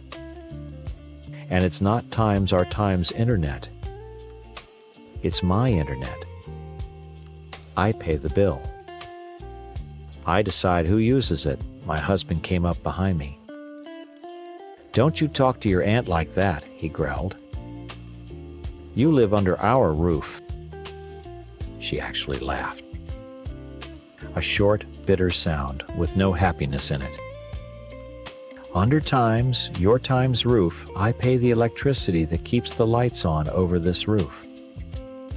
I sometimes pay for the water that comes out of the taps. I buy half the groceries in this house because Mama's stipend doesn't cover it. So don't you dare talk to me about what you provide." Every word was a slap. She was saying it all out loud, laying it all out for everyone to hear. All the things I felt but never wanted to admit.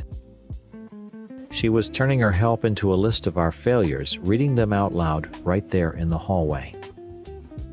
"We took you in when you had nothing," I shouted, my voice cracking. I was losing control and she was perfectly still. "You were a pregnant child with nowhere to go. Have you forgotten that?" "No," she said, and her eyes finally showed something. It looked like pain, but it was gone in a second. I haven't forgotten, but you seem to have forgotten that I'm not that child anymore. You can't hold that over my head forever. You don't get to treat me like dirt and then use my money to watch your shows." She looked past me at my kids, who were watching from the living room with wide eyes. "I'm sorry," she said to them, "not to us. But this is how it has to be for now." Then she closed the door in my face. Gently. Not a slam, but a soft click that felt louder and more final than any shout. I stood there shaking with a rage so deep I thought I was going to be sick. My husband and my brother were speechless. She had won. With a few quiet words and a changed password, she had taken all the power in the house and left us with nothing. The days that followed were hell. A cold, silent war. The house, which was always filled with noise, the TV, my kids playing games, music, was now horribly quiet. The silence was thick with anger. We didn't speak to her, and she didn't speak to us. She would leave for work in the morning before we were all up and come home late, going straight to her room with her own food. She was living here like a ghost. A ghost who paid the bills. My kids were miserable. They complained constantly. "Mom, I can't do my homework. Mom, I'm so bored. Can't you just ask her to turn it back on?" They didn't understand. They looked at me to fix it, and I couldn't. I was their mother, the one who was supposed to be in charge, and I was powerless. I felt like a failure in their eyes, and it was all her fault. She was poisoning my children against me, making me the bad guy, because I couldn't give them what she so easily took away. We tried to manage. I told my son he could use the library's computer after school. My husband tried to use his phone's data, but it ran out in 2 days. We were completely cut off. It felt like we were living in the dark ages. Every quiet evening was a reminder of what she had done. Every time my daughter sighed with boredom, it was another twist of the knife. The worst part was seeing my mother. Mama didn't understand the details of the fight, but she felt the tension. She would sit in her chair, looking from me to my niece's closed door, her face full of worry. "Why is everyone so angry?" she'd ask in her small voice. And I'd have to say, "It's nothing, Mama, don't you worry." But it was something. It was everything. My niece had shattered our family, and my poor mother was caught in the wreckage. I don't know what happens now. We're living with a stranger who holds all the cards. She proved her point. She proved that we do need her money. Hearing her say it was cruel, but living it is so much worse.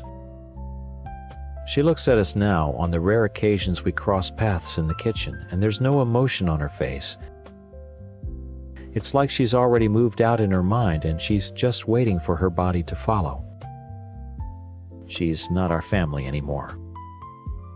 She's a landlord. A resentful one.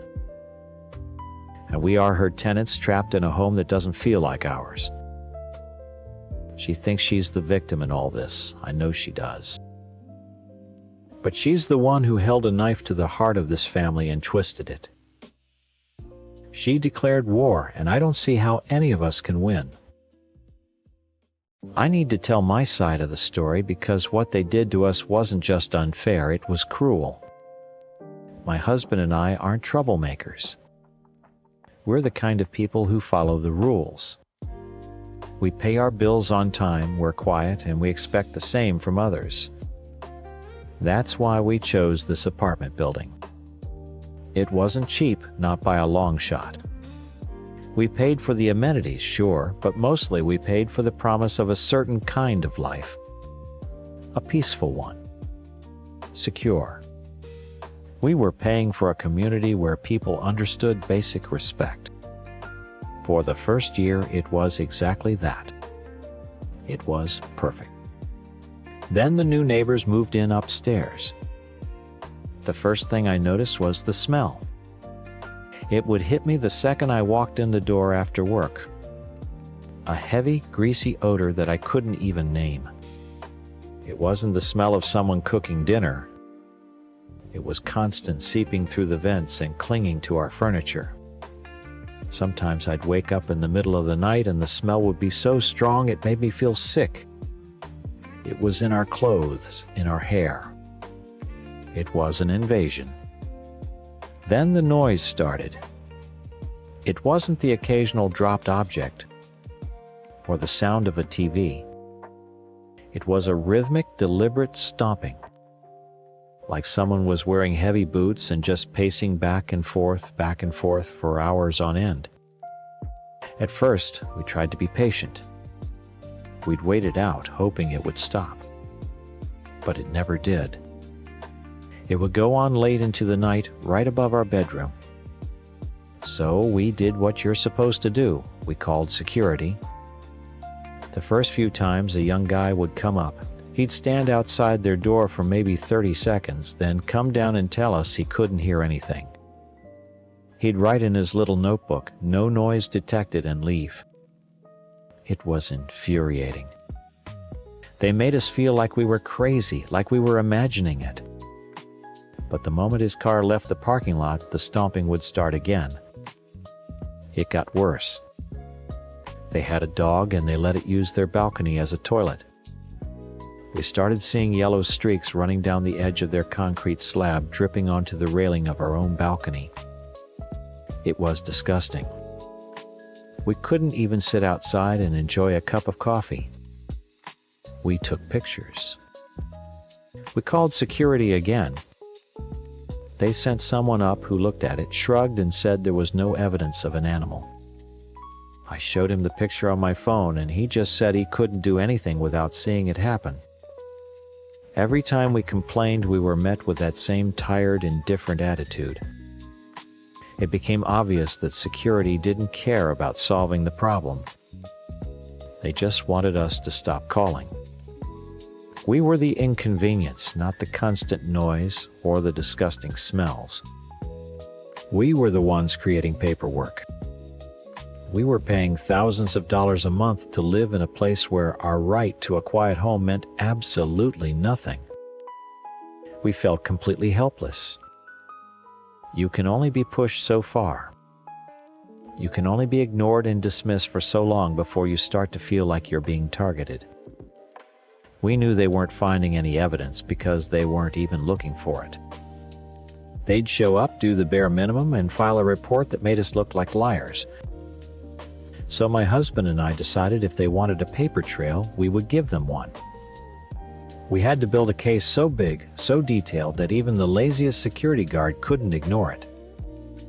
We started calling for everything. The moment the music got too loud, we called. The second that awful cooking smell filled our apartment, we called. Every time the stomping started, we called. It was exhausting. It felt like a full-time job documenting every single little thing they did. But we had no other choice. It felt like they knew they were getting to us, too. The noise became more frequent, the smells more potent. It was like they were doing it on purpose, daring us to complain. Over the next 2 weeks, we must have called 18 times. Sometimes twice in one night. The security guards started to recognize my voice. I tried to give them context. "It's the Asian couple upstairs again," I'd say, not to be mean, but to explain. I thought maybe there was a cultural misunderstanding. Maybe where they come from, it's normal to make that much noise, or cook with such strong spices at all hours. I was just trying to help them understand the situation. In America, we try to be considerate of the people living around us. It wasn't a judgment. It was just an observation. Of course, that's not how they saw it. Then we got the notice on our door. An eviction notice. My heart sank. It was retaliation. We were being kicked out of our own home for complaining too much. They were punishing the victims. I was shaking with anger. We immediately requested a meeting with the property manager. We were going to fight this. The meeting was a joke from the second we walked in. It wasn't in the manager's bright, friendly office. It was in a small, windowless room in the back. And sitting at the table next to the property manager was the head of security, the supervisor. He was a big guy, and he had this smug look on his face like he'd already won. And he was armed. He had a pistol and a holster on his hip. For a meeting about noise complaints. I felt a knot of pure fear tighten in my stomach. This wasn't a discussion, it was an intimidation. He had a thick file folder in front of him. He opened it and started reading through every single one of our 18 complaints, one by one. He'd read my report of the noise, then look up at me. "And you told the responding officer that the tenants were Asian, is that correct?" he'd ask after each one. His voice was calm and steady, but his eyes were cold. He was building a trap, twisting my words to make me sound like some kind of monster. He was painting me as a racist, when all I ever wanted was a little peace and quiet. After he went through all the reports, he stacked them neatly back into the folder. He leaned forward, resting his arms on the table. The smug look was back. "Thank you for confirming those details," he said, slowly. "Now, regarding these 18 complaints you made over the past 2 weeks?" He paused, letting the silence hang in the air. "There's something you should know about your neighbors." He looked from me to my husband, then back to me. "Your neighbors, Mr. and Mrs. Chen, boarded a flight to Shanghai 3 weeks ago. They haven't been in the country for this entire 2-week period you've been filing these complaints." The air in the room went thin. I think I laughed. It was a short, sharp sound, completely involuntary. "What? That's not possible. That's a lie." "It's not," the supervisor said. He slid a piece of paper across the table. It was a printout of a flight itinerary. 2 names, a confirmation number, and dates that covered the exact period we'd been calling. We have also verified their entry and exit stamps with their building access records. Their key fobs haven't been used once in 19 days. I stared at the paper, but the words swam in front of my eyes. It didn't make any sense. We heard them. We heard the stomping, the music. I smelled the cooking. My husband and I looked at each other, and I could see the same confusion and panic on his face. This was a trick. An elaborate, cruel trick. "So who was in that apartment?" I demanded, my voice shaking. "Because someone was there." "We're not crazy. We heard them every single night." The supervisor just looked at me with those dead eyes.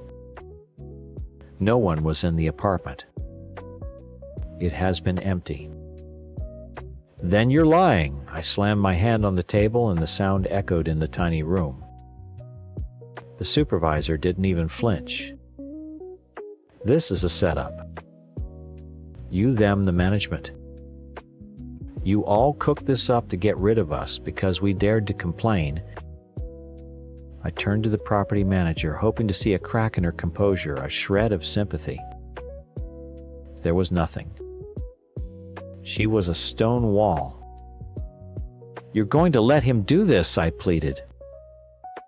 "You're going to take the side of tenants who aren't even here over us, over the people who pay their rent on time and follow the rules."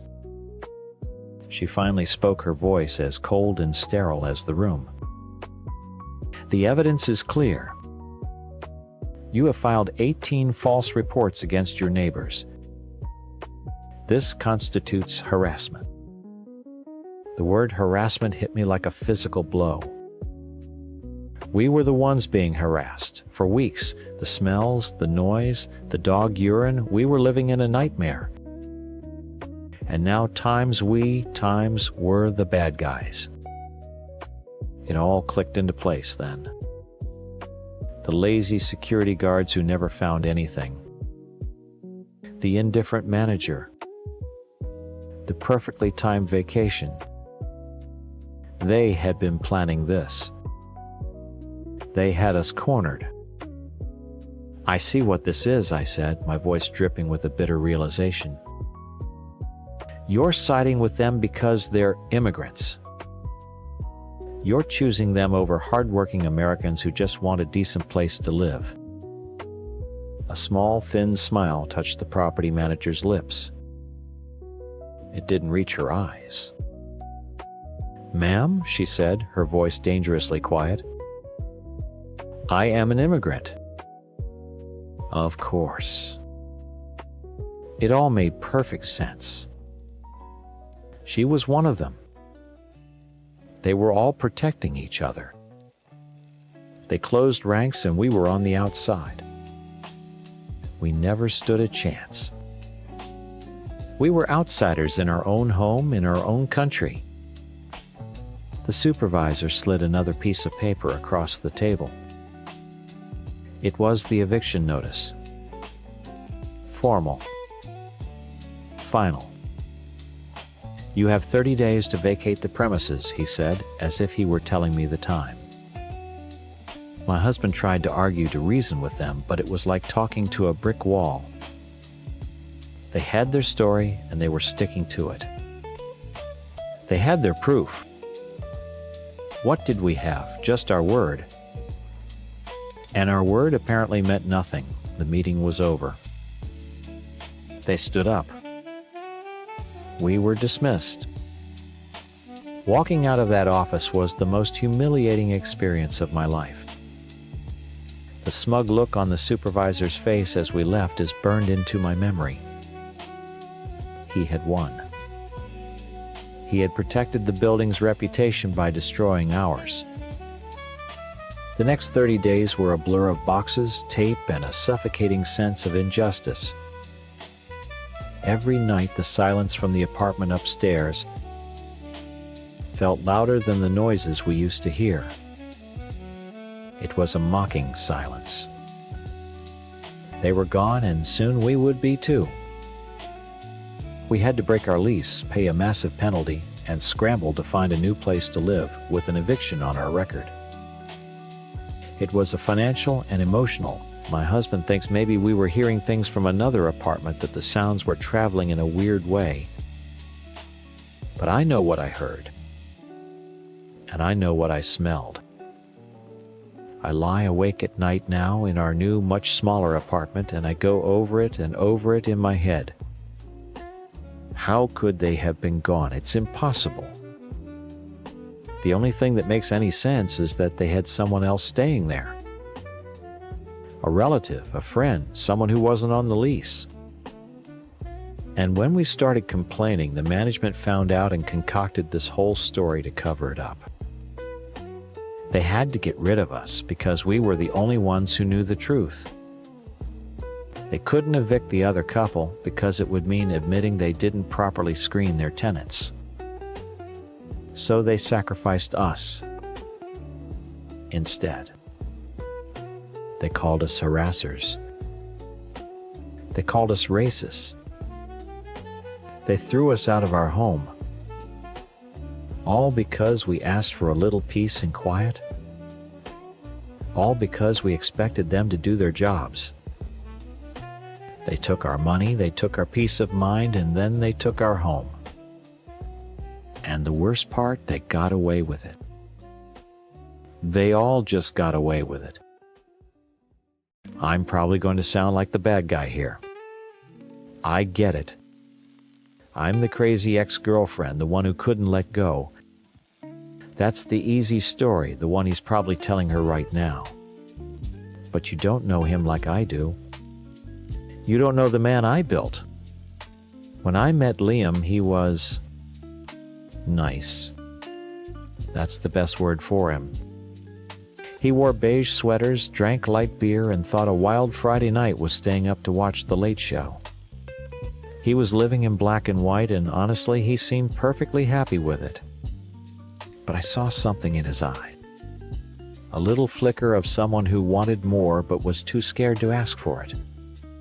I was the one who brought color into his life. Our relationship wasn't about dates and holding hands. It was an explosion. I pushed him. I challenged everything he thought he knew about himself. He called it toxic and abusive at the end, throwing those words around like they were nothing. But when we were in it, he called it alive. He'd never felt more alive. I taught him how to stop apologizing for existing. I got him to trade his boring sweaters for a leather jacket. I took him to underground clubs, got him into fights he didn't start, and showed him that life wasn't something you plan in a spreadsheet. It was messy and loud and incredible. And yes, our sex life was part of that. It was intense, primal. We filmed it because we wanted to capture that energy. Those videos weren't just sex tapes. They were proof. Proof that this quiet, predictable man could be a force of nature. He loved it. He loved that I took charge, that I wasn't afraid to be aggressive. He was never more himself than he was in those moments with the camera on, completely letting go of the scared little boy he used to be. Then he left. He said he needed peace. He said he needed stability. What he really meant was that he was scared. The fire we started was getting too big for him to handle, so he ran. He ran right into the arms of the safest, most predictable woman he could find. Her. I saw the engagement photos on a mutual friend's social media. There he was, standing in a field of flowers, wearing a light blue button-down shirt, tucked in. He had that same pleasant, empty smile he had when I first met him. And next to him was her. She looked exactly like you'd expect. Pretty simple, smiling like she just won the lottery for a lifetime supply of vanilla ice cream. My first feeling wasn't anger or jealousy. It was pity. Deep, profound pity for him. He had undone all my work. It was like he'd taken the incredible, vibrant masterpiece we had created together and painted over it with a roller and a can of boring off-white paint. He was erasing himself, and she was helping him do it. For a few weeks I tried to ignore it. Let him have his quiet little life. But it ate at me. He was lying to himself, and he was lying to her. She was agreeing to marry a man she'd never truly met. The real Liam, the one who screamed with passion and wasn't afraid to lose control, was buried somewhere deep inside this new, boring version of himself. She deserved to know who she was really getting into bed with for the rest of her life. It wasn't a malicious plan. It was an intervention. An act of honesty. I found her profile easily enough.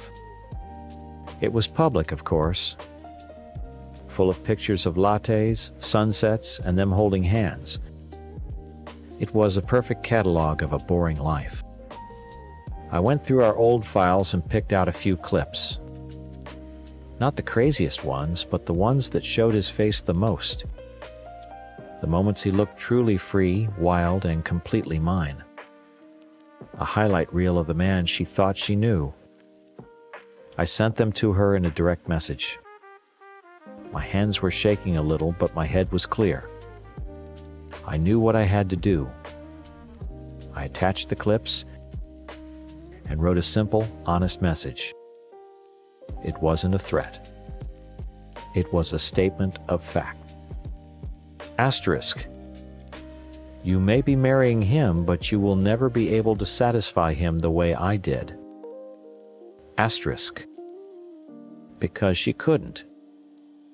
You can't just flip a switch and create that kind of chemistry. We forged ours in fire over years of breaking down his walls. She was just decorating the outside of a prison he'd built for himself. Then I sent the same videos to him.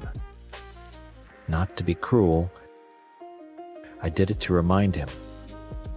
I wanted to shock his system, jolt him out of the beige-colored dream he was living in. I wanted him to see what he was giving up. I wanted him to look at her, then look at the man in those videos, and see the truth. I was giving him one last chance to wake up before he made the biggest mistake of his life. I hit send on both messages and put my phone down on the table. My heart was pounding. This was it. The moment of truth. I expected an explosion. An angry call from him screaming at me. A hysterical, tearful message from her. Something. Anything. A few minutes later, my phone buzzed. It was him, but it wasn't a message. It was just a notification. When I tried to click on his name, his profile was gone. User not found. He'd blocked me. Instantly. No fight, no final words. Just silence. A coward's silence. That's how I knew I'd hit a nerve. He couldn't face it. He couldn't face me. He couldn't face himself. That was his answer. But what about hers? I checked our message thread. The videos were still there. And underneath the last one, there were two little words that made my blood run cold and hot at the same time. Seen. Sane, seen. She's seen them. And since then, nothing. Absolute silence. Her profile is still active. She hasn't blocked me. The message just sits there, a digital bomb I've rolled into her perfect little life. Now all I can do is wait for it to go off. The waiting was the worst part. For 3 days, her silence was a constant noise in my head. I'd pick up my phone, check the message thread, and see those two little words, times, seen asterisk. It felt like she was looking right at me, judging me from behind her screen. I imagined every possible scenario. Her crying her eyes out. Her screaming at Liam, throwing the engagement ring back in his face. I kept refreshing her social media, waiting for the inevitable sad quote or for their smiling couple photos to disappear. Nothing. In fact, it was the opposite. The day after I sent the videos, she posted a picture of them at a farmer's market holding hands over a basket of apples. The caption was sickeningly sweet. Perfect Sunday with my perfect guy. It was a performance. It had to be. No one sees what I sent and just goes to buy apples. She was trying to prove a point to show me she wasn't bothered. But I knew better. The bomb had gone off. She was just pretending she couldn't hear the ringing in her ears. On the 4th day, there was a knock on my door. I wasn't expecting anyone. I looked through the peephole and my stomach dropped. It was her. The fiancé. Standing there on my welcome mat, holding a coffee cup, looking as calm as if she were here to borrow a cup of sugar. My mind raced. Was she here to fight? To scream, I braced myself, opened the door, and leaned against the frame, trying to look bored. "Can I help you?" She gave me a small, sad smile. "I thought we should talk." I almost laughed. I think the videos did all the talking, don't you? They did, she said, her voice even. That's why I'm here. Can I come in? Something about her complete lack of fear made me uneasy. I stepped aside and let her in. She stood in the middle of my living room, looking around for a second before turning back to me. She wasn't the meek little thing from her photos. She was composed, steady. So I started crossing my arms. Now you've seen him. The real him. The man who isn't satisfied with vanilla. She took a slow sip of her coffee. I did see him, she said. And my first thought wasn't about the sex. It was that I didn't recognize the look in his eyes.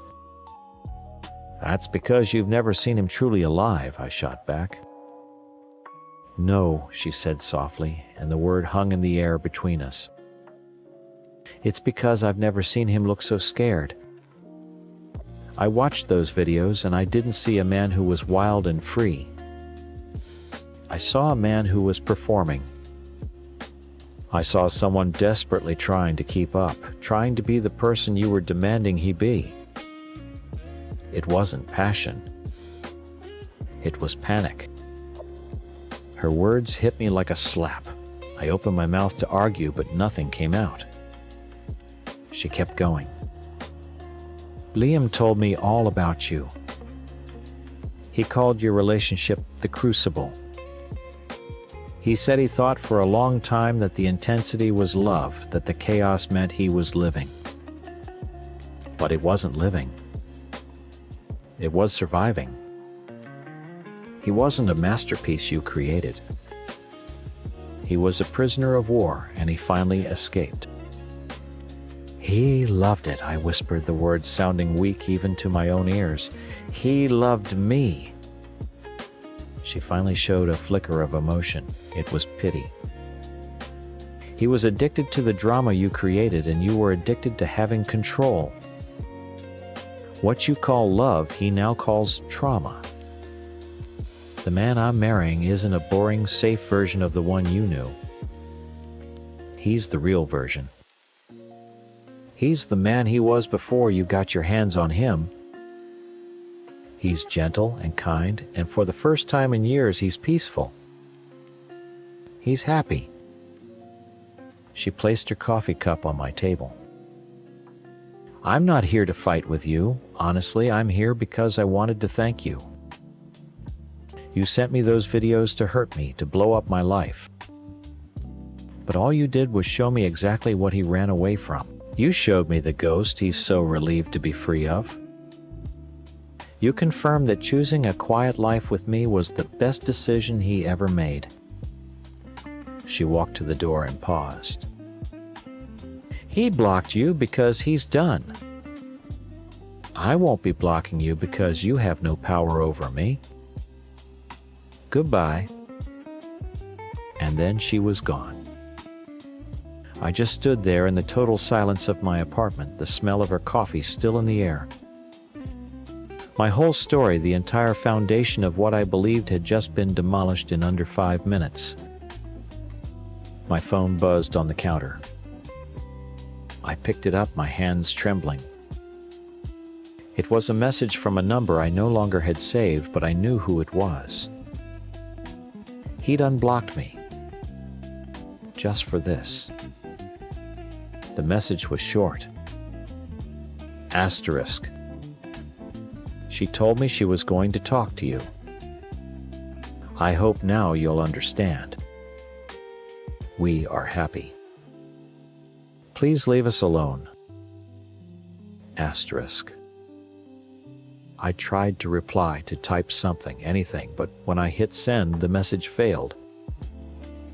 User not found. He was gone again. Forever. I sank onto my couch, the strength gone from my legs. I thought about the videos again, but this time I saw them through her eyes.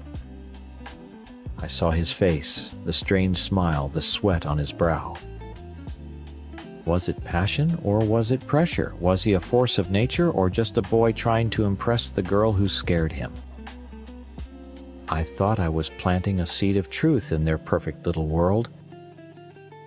But they had planted a seed of doubt in mine, and it was already taking root. I had pictured myself as a ghost in their bedroom, a constant reminder of a passion they could never recreate. Now I see the truth. I am a ghost.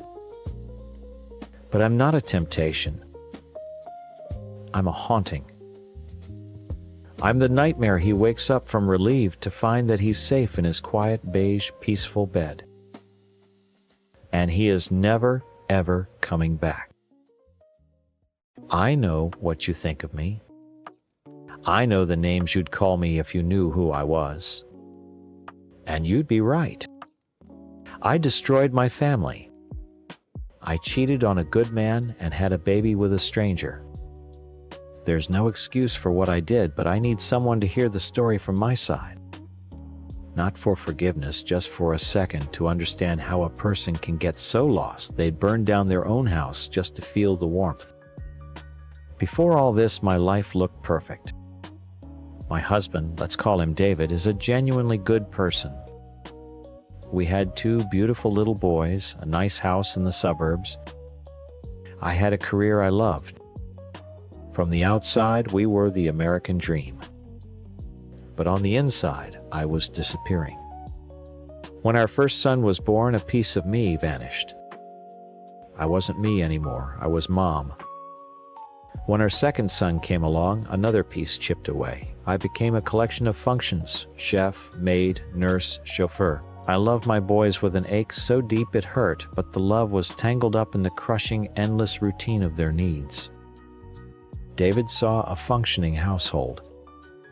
He'd come home from work where he was still a person with a name and a purpose, and see that the kids were fed, the house was clean, and his wife smiled on cue. He never saw the person behind the smile who was silently screaming. He never saw that I was drowning in the quiet. It wasn't a loud, dramatic depression. It was a slow, creeping fog. It muffled the whole world and made me feel like I was watching my own life through a thick pane of glass. Then COVID hit and I lost my job. That was the last part of my old self, the last thing that connected me to the person I used to be. Suddenly, I was nothing but mom and wife 24/7. The fog got thicker. I'd spend whole days not speaking to another adult until David got home, and by then he was tired. And I was so numb, I couldn't even form the words to explain how empty I felt. How do you tell the man you love that his perfect life feels like a cage? Last year, David had a work conference in Philadelphia. He couldn't go, but the trip was already paid for, so he suggested I go instead. A long weekend all to myself. A break. He thought it would be a gift. I thought maybe I could breathe again. But I just packed my emptiness into my suitcase and took it with me. I spent the first day wandering around a city full of people who were laughing and talking and living, and I had never felt more invisible in my life.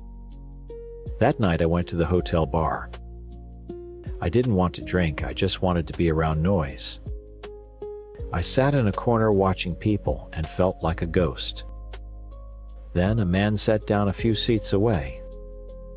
He smiled. He wasn't trying to pick me up, not at first. He just started talking to me. He asked my name. Not if I was married, not if I had kids. Just my name. And when I said it, it sounded strange, like a word I hadn't used in years. We talked for hours. He was just a guy passing through town on business like me. He was black, funny, and he listened. He saw a woman sitting at a bar, not a collection of duties. For one night I wanted to feel something. Anything other than the crushing numbness. I wanted to do something that was just for me, something that wasn't for my husband or my kids. It was a selfish, stupid, and self-destructive impulse. It wasn't about him. It wasn't about passion or love. It was a scream into the void. A desperate, ugly act by a woman who just wanted to feel real. The regret hit me before he had even left the hotel room. It was a cold, sick feeling in my stomach, a horror at what I had just done. I flew home the next morning and threw myself back into my routine, praying I could bury it to pretend it was just a bad dream. A few weeks later, I found out I was pregnant. The sick feeling turned into pure terror. I lived on a knife's edge for months, praying for a miracle. I told myself that genetics are weird, that maybe the baby would look enough like David that no one would know. I held on to that stupid, impossible hope. But when I gave birth to my daughter, there was no more pretending. She was perfect. Tiny, beautiful, with a head of dark curly hair and skin the color of warm honey. And she looked nothing like my husband or my sons. When David looked at her and then looked at me, his face didn't change. There was no anger, no shouting, just a quiet, awful click as everything fell into place for him. The silence in that hospital room was the loudest sound I've ever heard. My whole world broke in that silence. I confessed everything. There was no point in lying anymore. The truth was right there in my arms. He filed for divorce right away. But we're still here, living in the same house. We can't afford for one of us to move out, and honestly, I'm such a wreck he's worried about me being alone with the kids. We are living in the wreckage I created. And the cruelest part of it all is his grace. He helps with the baby, my baby. He holds her, he feeds her, he changes her. When his own mother made a disgusting comment about her, he cut her off completely. He defends this perfect, innocent child from the racism of our family and friends. They think her race is the sin. They don't get it.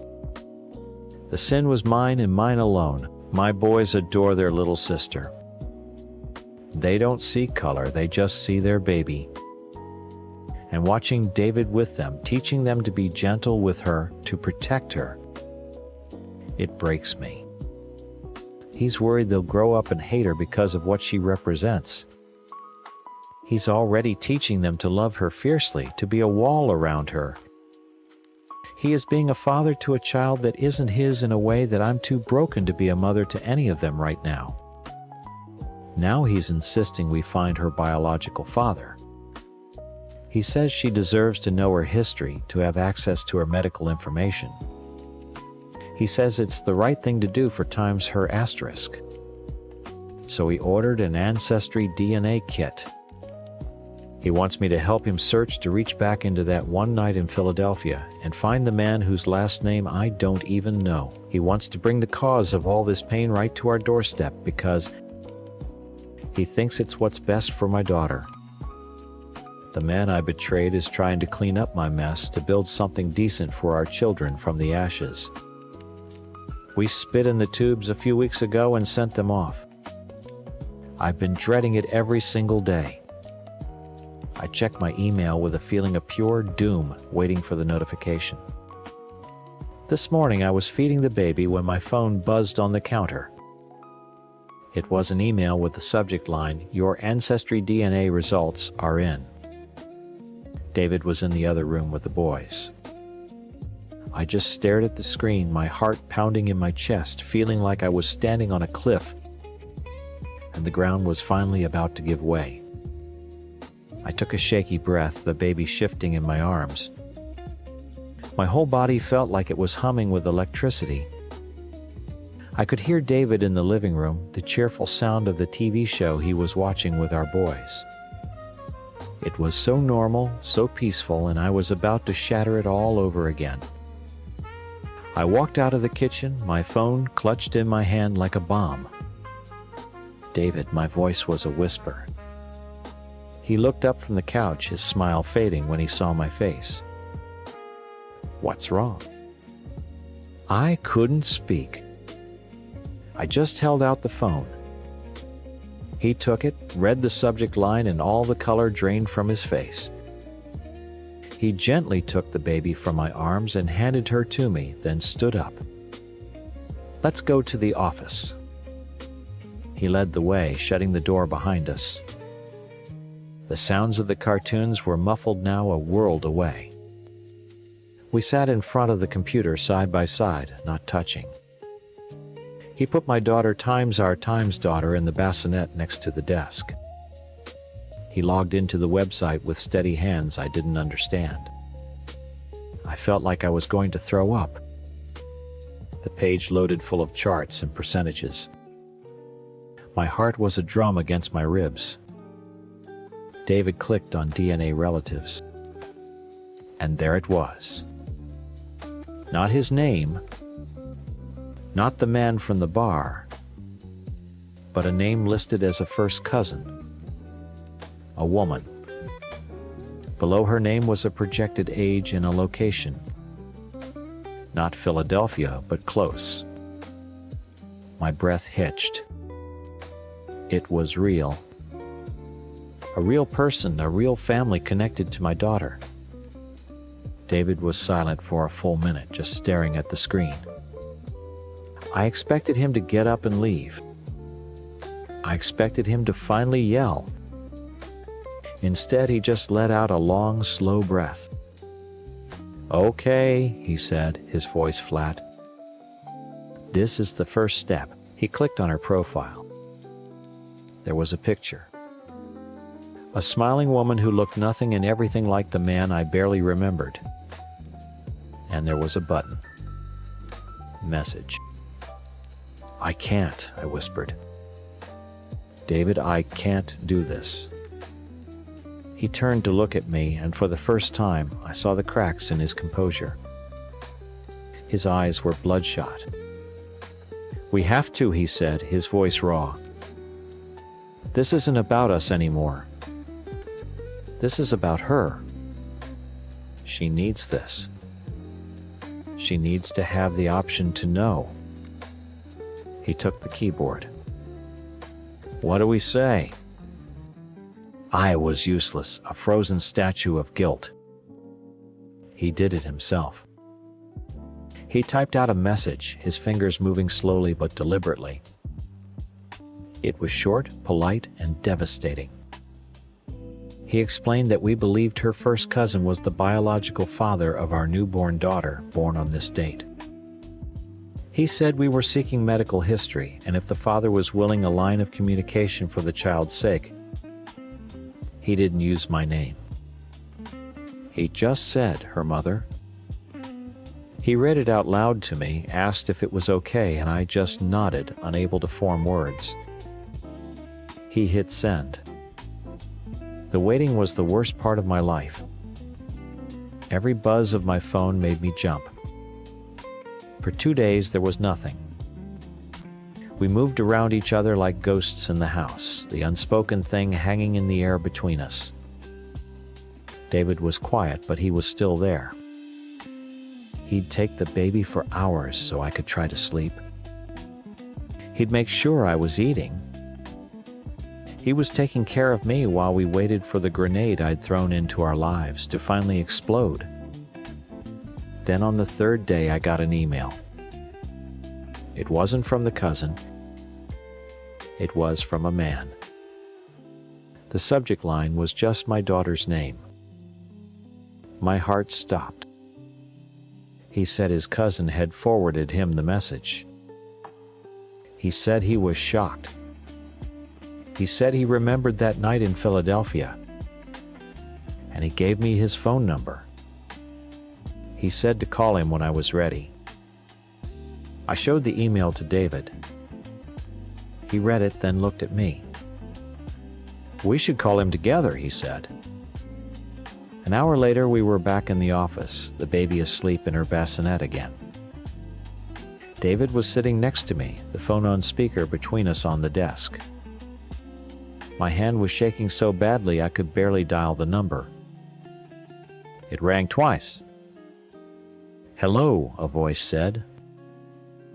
The voice from the bar. I froze. David reached over and squeezed my arm, a silent command to speak. "Hi," I croaked. It's me. From Philadelphia." There was a long pause. "Wow. Okay. Hi." He sounded normal. Not angry, not scary. Just like a guy who just had his world turned upside down. "My name is Marcus." And then I had to tell the story. With my husband sitting next to me, I had to explain that I was married, that I had gone home and discovered I was pregnant, and that I had a daughter. A beautiful, healthy little girl. David didn't say a word. He just sat there, a pillar of impossible strength, while I confessed my failure to the stranger I had shared it with. Marcus was quiet for a long time after I finished. "A daughter," he finally said, his voice thick. Is she okay?" "She's perfect," David said, speaking for the first time. His voice was steady and clear. It made Marcus jump on the other end of the line. This is my husband," I stammered. The silence that followed was heavy enough to crush a building. "Look," David said, taking charge. "I know this is a shock. We're not asking you for anything right now. Not money, not anything. But our daughter deserves to have her full medical history. And she deserves to know who her biological father is, if you're ever open to that." They talked for another 20 minutes. David asked about his family's health history. Marcus answered everything. He was stunned, overwhelmed, but he was decent. He has no other children. He isn't married. He kept saying he needed to think. He promised to send a detailed family medical history. Before he hung up, he asked one more question. "What's her name?" I told him. He repeated it softly, then said, "Goodbye." The call ended. The room was silent again. The awful, suffocating silence. David didn't look at me. He just stared at the wall, his hands clenched into fists on his knees. Then his shoulders started to shake. It wasn't loud, just a quiet, gut-wrenching tremor. He buried his face in his hands and he just broke. For the first time since that day in the hospital, he cried. Not in anger, but in pure, unfiltered pain. The sound of his grief was the price of my actions, and it was a sound I will hear for the rest of my life. I didn't dare touch him. I just sat there, drowned in the horror of what I'd done to this good man. He is filing for divorce, but he still sat by my side and helped me contact my affair partner for the good of a child that isn't his. He absorbed that blow for her and for me. That was a week ago. Marcus sent the medical history. David is talking about setting up a trust for her in case Marcus ever wants to contribute. He's already thinking 10 steps ahead, building a world for this little girl, trying to stitch together the pieces I shattered. I am still here in the house I destroyed, watching the man I betrayed lovingly build a future from the wreckage. I don't know if he will ever forgive me. I know I will never forgive myself. All I can do now is try to be the mother my children deserve, and honor the grace of a man who has shown me a love I never earned, and a kindness I will never be able to repay. I know how I look in this story. I'm the villain, the mean girl, the one who made his life hell for no good reason. And I'm not here to say I wasn't. I was. I was a monster to him. But I need you to understand that monsters aren't born, they're made. And high school was my monster factory. You have to picture it. It wasn't like the movies where the popular kids are untouchable gods. It was more like a Roman Colosseum. Every day you walked in and you were either a spectator or you were on the sand. My friends and I, we were the lead performers, the gladiators. But the crowd was also us. We were all watching each other all the time, waiting for one wrong move, one sign of weakness. Being popular wasn't about being liked. It was about being feared just enough that no one would turn on you. My friends were my audience and my jailers. Every joke I made, every person I complimented or insulted was judged. A laugh meant I was safe for another day. Silence meant I was losing my touch, maybe I was next. It was a constant buzzing anxiety that lived under my skin. I had to perform day in and day out to keep my spot at the top of that toxic pyramid. And then there was him. He was the easiest target. He was quiet, kept to himself, and had this intensity about him that I just didn't understand. He wasn't like the other guys who were loud and dumb. He was just there, watching. It scared me. My teenage brain, which was a dumpster fire of insecurity and a desperate need to be liked, couldn't handle that. It twisted that feeling of being intimidated into something ugly. I decided he was weird, a freak, and I made it my mission to make everyone else see it too. The teasing started small. A nickname here, a joke in the hallway there. It was all a desperate attempt to get a reaction from him, and more importantly, a reaction from my friends. Every time they laughed, it was like a drug. It told me I was okay. I was still one of them. I was still safe. I'd go home and feel this disgusting pit in my stomach, hating the things I'd said, hating the person I was pretending to be. But the next morning, the fear of being alone, of being the one everyone pointed at, was always stronger than the guilt. I was more scared of becoming him than I was of hurting him. The catfishing prank was the grand finale of my cruelty. It was born from a bored Tuesday afternoon in the cafeteria. One of my friends thought it would be hysterical. A master performance. We'd make a fake profile of a girl, get him interested, and then have him meet up with another guy from school who we were also messing with. It was supposed to be the ultimate joke. I went along with it, pouring all my nervous energy into the performance, telling myself it was all just for a laugh. No one was really getting hurt. The day we set for them to meet, we all hid in the bushes by the park entrance like the pathetic cowards we were. I remember my stomach churning a mix of excitement and a deep, deep feeling that this was wrong. Then they both showed up. I saw him walk up, looking around, a little nervous, but also hopeful. And then the other boy arrived. The confusion on their faces, the slow, dawning horror of what was happening. It wasn't funny. It was devastating. The look on his face broke something in me. For the first time, I didn't see a target or a joke. I saw a person. A person I had systematically, deliberately, and cruelly crushed just to make a few shallow girls laugh. The laughter from my friends sounded like nails on a chalkboard. I felt sick. I wanted to run out there and apologize, take it all back, but I was frozen.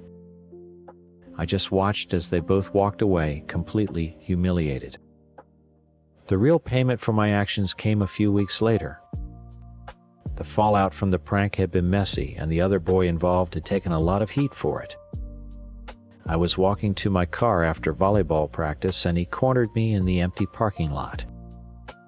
I opened my mouth to say something, maybe make a joke or tell him to get lost, but I never got the chance. He didn't say a single word. He just punched me. The world exploded into white, searing pain. I felt a crack in my jaw, a disgusting wet sound that was louder than the hit itself. I stumbled back against a car and he kicked me in the side hard. I heard another crack. The air was gone from my lungs. I crumpled to the pavement, gasping, unable to breathe, tasting blood. The physical pain was unbelievable, but it was the terror that truly broke me. In that moment, I understood. My harmless jokes weren't harmless. My words, my stupid performances, they had real, physical, violent consequences. He just stared down at me for a second before turning and walking away, leaving me a heap on the asphalt.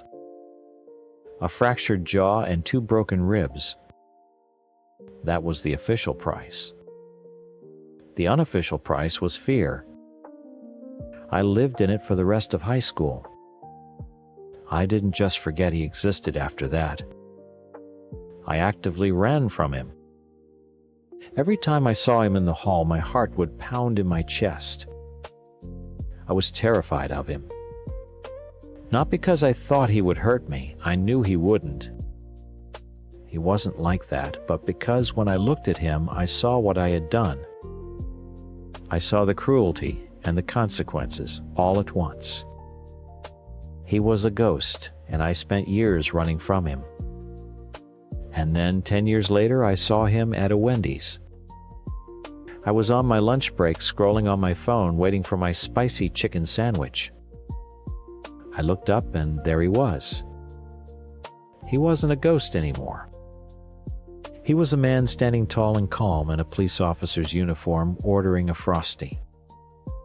All the shame, the guilt, the fear I had buried for a decade came rushing back so fast, it almost knocked me over. My heart was in my throat. He hadn't seen me yet. I could have just walked away, left him to his ice cream, and gone back to running. But I didn't. For the first time in 10 years, I didn't run. I threw my trash away, took a deep breath that didn't feel deep enough, and walked over to him. My brain was screaming at me. What was I going to say? Hey, remember me, I'm the girl who systematically destroyed your self-esteem for sport. Want to get fries? It was insane. He looked up as I approached and his face was completely blank. No recognition. For a split second, that hurt, which was the most ridiculous feeling I've ever had. Then a flicker. He knew. His posture changed, became more guarded. He didn't look scared, just wary. Like he was assessing a threat, which I guess I was. "Hi," I managed to squeak out. My voice sounded small. He just nodded. "Hey." Words failed me. All my carefully constructed adult confidence vanished. I was 16 again, standing in front of the boy whose life I'd made a joke. So I did something stupid, something impulsive. I kind of lunged forward and gave him a hug. It was stiff and awkward and probably lasted only a second, but it felt like an eternity. I pulled back, my face burning. "I'm so sorry," I blurted out. "For everything." He just stared at me. I could see him processing it, running through a mental file of every rotten thing I'd ever done. I deserved whatever he was about to say. I deserved for him to tell me to get lost. "It was a long time ago," he said finally. His voice was calm, deeper than I remembered. Can I get your number?" I asked, the words tumbling out before I could stop them. "I just want to talk. To explain. If you don't want to, I totally get it." He was quiet for a long moment. I was sure he was going to say no. I was already planning my walk of shame back to my car. but then he pulled out his phone and read his number out to me. I fumbled to type it into my contacts, my hands shaking. I thanked him, turned, and practically fled the restaurant. For 2 days, I stared at that number in my phone. I wrote and deleted at least 50 different opening texts. How do you start that conversation? I was completely paralyzed by fear. So I did something a little crazy. I looked up his older sister on Facebook. We'd been in some of the same clubs in high school, and I remembered her being nice. I sent her a message, my heart pounding, and asked how he was doing and if he was seeing anyone. It felt like stalking, but I had to know if I was about to open up this can of worms, only to find out he was happily married. She replied a few hours later. She was cautious, but she said he was single, doing well, and that he'd mentioned a weird girl from high school had hugged him at Wendy's. She said he seemed more confused than angry. That gave me the tiny sliver of courage I needed. I texted him.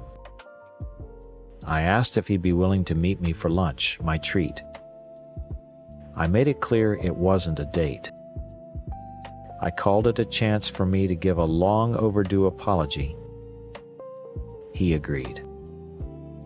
Walking into that restaurant was harder than walking into the DMV, the dentist, and a job interview combined. He was already there in a booth, in civilian clothes this time. He looked like a normal guy. It was almost jarring. I slid into the seat opposite him and the silence was suffocating. We ordered and I just sat there, my hands clasped on the table, waiting for the trial to begin. He was the one who broke the silence after the waitress left. "Okay," he said, looking right at me. "I'll bite." What? It wasn't angry. It was just a genuine question. And the truth, the whole disgusting, pathetic truth, just came pouring out of me. I told him about the Coliseum, about my so-called friends, about the constant fear and the pressure to perform. I told him how my own insecurity made me see his quietness as a threat. I didn't try to make excuses. I owned every terrible note, every whispered insult, every part I played in the prank. Then I took a deep breath and told him the part I'd never told anyone else. A few weeks after the park, I said, my voice shaking a little, the other boy in the prank. He cornered me after practice. He broke my jaw and 2 of my ribs. His eyes widened just slightly. It was the first real crack in his neutral expression. "I'm not telling you that for pity," I said quickly, looking him straight in the eye.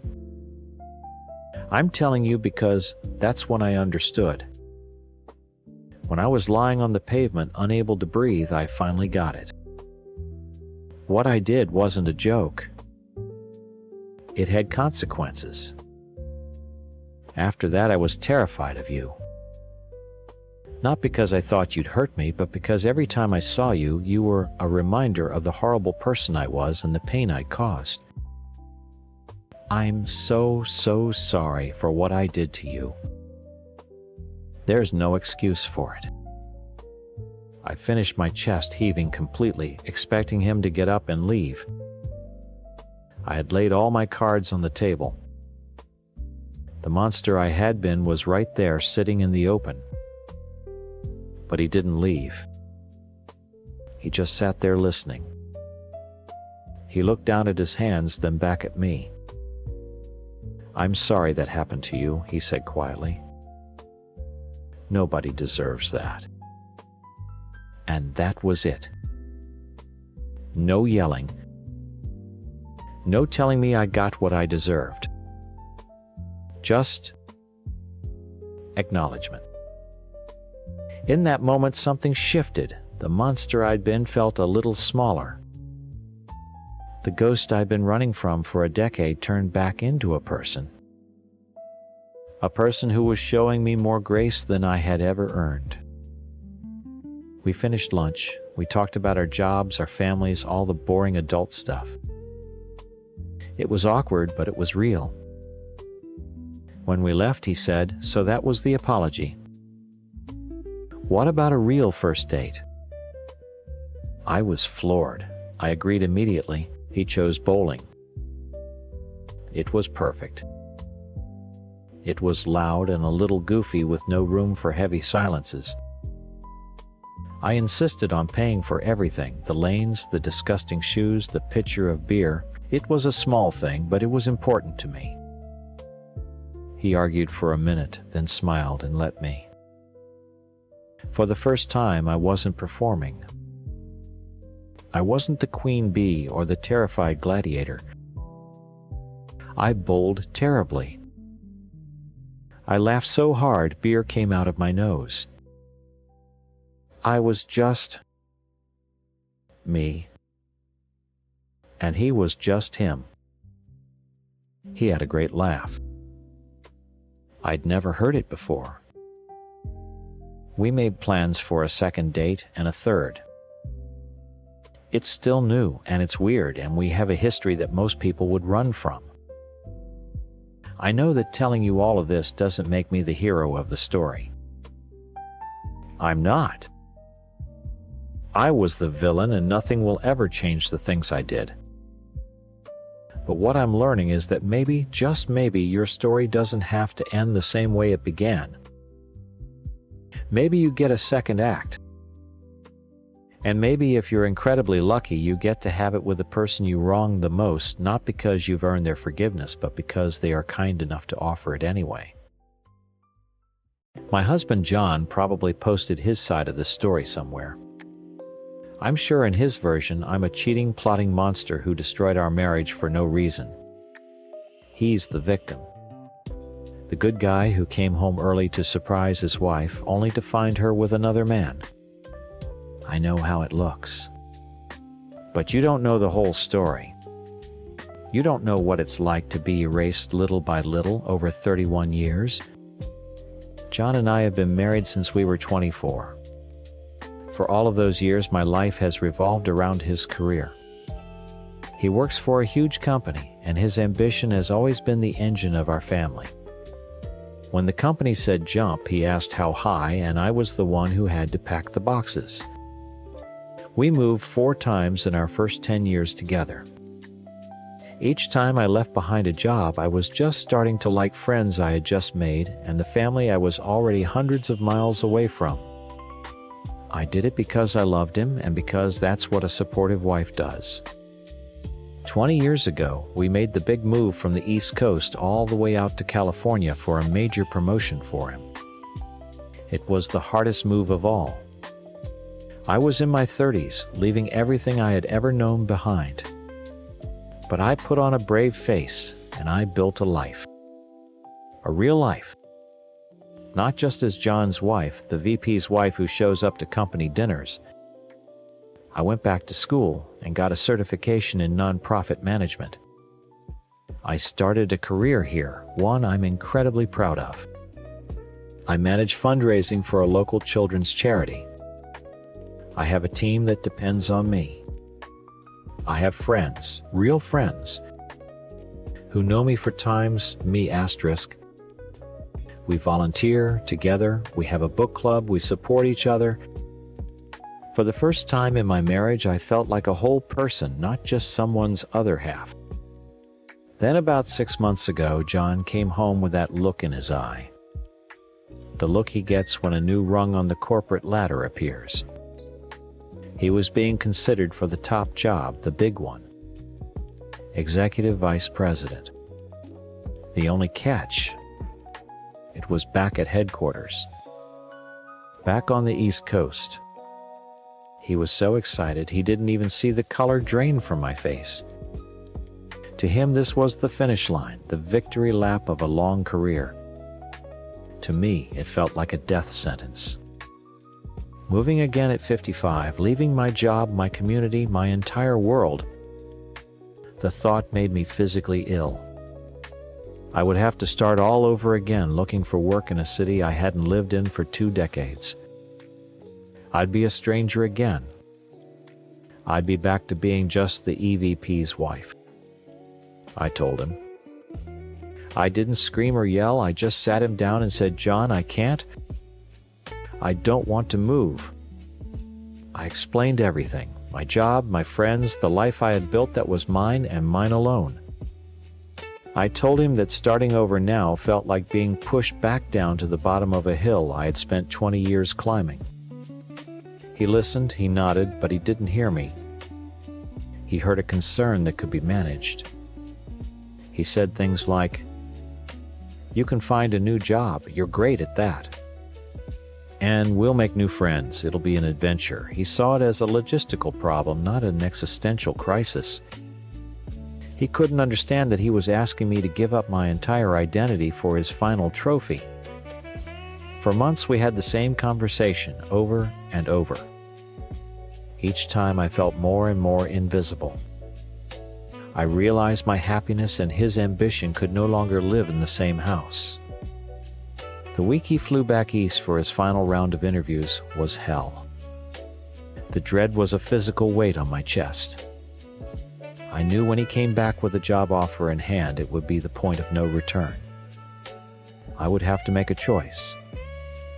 And for the first time in 31 years, I was going to choose myself. The day he was supposed to be flying home, I woke up and couldn't breathe. The thought of making the bed, of tidying the kitchen, of pretending it was a normal day felt like a complete lie. The bed stayed a rumpled mess, a perfect picture of how I felt inside. I was paralyzed. I needed to talk to someone, but who? My kids would try to find a compromise, and my other friends were all our friends. I needed someone who was just times my times friend. So I called Sam. Sam is a dear friend from my charity board. He's 60, a widower, and one of the kindest men I know. His wife passed away a few years ago, and he understands what it feels like to lose a part of yourself. He's my friend in my world, and he always just listens. I asked if he could come over. I told him I was falling apart and I needed to talk before John got home. He came right over. I was a wreck. To keep my hands from shaking, I started cooking. I just grabbed things from the fridge and started making an elaborate dinner, something complicated to focus on. It was pure anxiety cooking. I chopped and stirred and tried to work through the speech I knew I had to give to John. Sam sat at the kitchen counter while I worked, and I just poured everything out. I cried a lot. He just listened patiently. I opened a bottle of wine, hoping it would give me the courage to face what was coming. We were sitting at the kitchen table, me with my tear-stained face and a glass of wine, Sam just looking at me with sad, kind eyes. I was trying to practice the words, "John, I love you, but I can't do this anymore." And right then, in the middle of my sentence, I heard a key in the lock. The front door opened. And there was John. A full day early. He stopped dead in the doorway, his carry-on bag still in his hand. He looked from me to the wine bottle to Sam. Then his eyes scanned the room, taking in the unmade bed visible down the hall, the big elaborate dinner cooking on the stove. His face, which had been smiling, hardened into something I had never seen before. It was a mask of pure fury. He didn't see a wife in crisis. He saw a crime scene. "What the hell is this?" he said, his voice dangerously low. Before I could even find my voice to explain, he dropped his bag and took a step forward, pointing a shaking finger at Sam. "What is he doing here?" "John, it's not what you think," I stammered, standing up. I was upset. I just needed to talk to a friend. He laughed, a sharp, ugly sound. "A friend? You cook a romantic dinner, get the bed ready, and drink wine with a friend while I'm gone. You think I'm an idiot. You're screwing him, aren't you?" The accusation hit me like a physical slap. It was so cruel, so far from the truth, that it knocked the air out of my lungs. He couldn't imagine a world where my life, my crisis wasn't about him or another man. In that second, all my fear and sadness curdled into pure, unadulterated panic. I couldn't speak. I couldn't defend myself. I just turned and ran. I fled to our bedroom and slammed the door, locking it behind me, my heart pounding against my ribs as I heard his footsteps thundering down the hall right behind me. The door handle rattled violently. "Open this door. Who the hell is he? How long has this been going on?" John's voice was a roar I had never heard before. Raw and full of a kind of pain that had instantly turned to poison.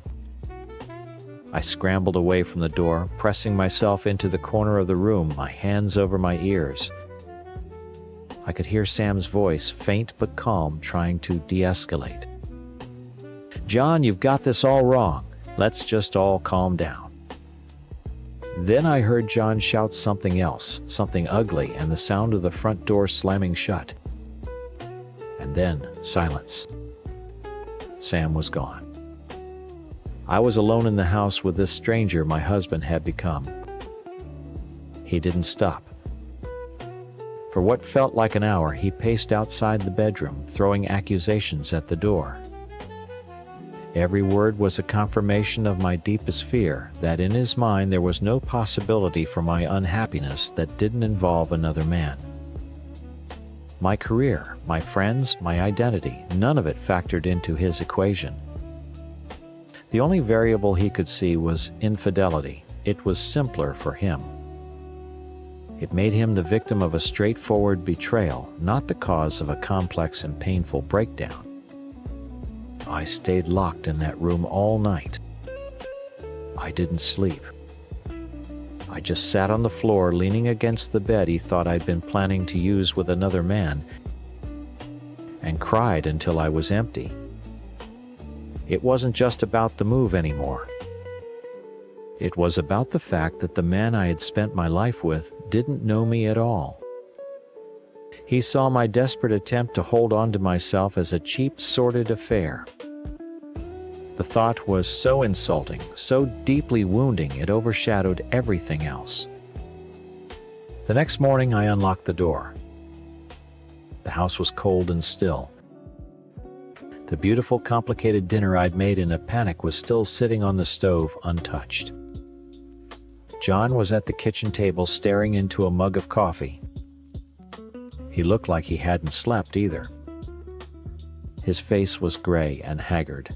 He looked up as I walked in, his eyes full of hate. Finally ready to talk, he sneered. I took a deep breath, the fragile calm I'd built during the night threatening to shatter. There was nothing going on with Sam John. He's my friend. I was having a breakdown about you taking this job and asking me to move. I needed someone to talk to. Bullshit, he said, slamming his mug down. Coffee sloshed over the rim. You're a liar. I saw it all. The unmade bed, the romantic dinner, the wine. You were waiting for me to be gone so you could play house with him. That dinner was for me, John. It was something to do so I wouldn't lose my mind with anxiety. The bed was unmade because I couldn't even face starting the day. My voice was rising, pleading with him to understand, but it was like talking to a brick wall. So you're not going to admit it? He asked, his voice dangerously quiet again. I looked at his face, at the stubborn set of his jaw, and I knew it was useless. He had his story and he was never letting it go. In that moment, the final piece of my resolve clicked into place. All the fear was gone, replaced by a cold, sad certainty. No, I said, my voice steady. I'm not going to admit to something I didn't do. But I will tell you this. I am not moving back to the East Coast. I am not giving up my life here. I looked him straight in the eye. I would rather divorce you than move. The words hung in the air between us. He stared at me, his mouth slightly open. I think for the first time he realized this wasn't just about Sam, but he couldn't let his narrative go. So that's it. You're throwing away 31 years of marriage for your boyfriend. I am throwing away 31 years of marriage for myself, I said, my voice cracking. Because you are asking me to throw myself away for your career, and I won't do it anymore. That's when he saw my phone on the counter. He lunged for it before I could react. Let's see what's on here then. Let's see your text with your friend. My blood ran cold. John, don't. He was already swiping through it. Aha, deleted messages. What are you hiding? You deleted all your messages with him, didn't you? Yes, I shouted, trying to grab the phone back. I deleted them. After you threw him out of our house, I texted him to apologize. I texted our kids to tell them something awful was happening. I deleted them because I knew you would do this. I knew you would twist it into something ugly. But he just shook his head, a smug, bitter smile on his face. He saw it as a confession. It was the nail in the coffin of the story he'd already written in his head. Then he said the words I knew were coming. That's it. I'm calling a lawyer. Don't bother, I said, the words tasting like ash in my mouth. I already did. His head snapped up. The look on his face was pure shock, followed by a wave of incandescent rage. You what? I retained Susan 2 weeks ago, I said quietly, naming our mutual friend of 15 years. That broke him. It was the one thing he couldn't rationalize. To him, this wasn't a desperate act of self-preservation. This was a long, calculated plan. A conspiracy. My panic, Sam, the dinner, it was all now part of a meticulous plot to ambush him. My retaining a lawyer wasn't a shield. It was a sword I'd been sharpening behind his back. He just stared at me, his eyes blank. All this time, he whispered, "You were planning this." He walked out of the kitchen, packed a bag, and left without another word. He sees me as a villain who cheated and plotted against him. His friends, his family, they'll all hear his version and they'll believe it because it's a simple, easy story to understand. Betrayal is always easier to swallow than the messy, complicated truth that a 3-1-year marriage died because one person wanted a trophy and the other just wanted to exist. The truth is much sadder than his fiction. I'm not a cheater. I'm just a woman who, after a lifetime of packing boxes for someone else's dream, finally refused to be packed away herself.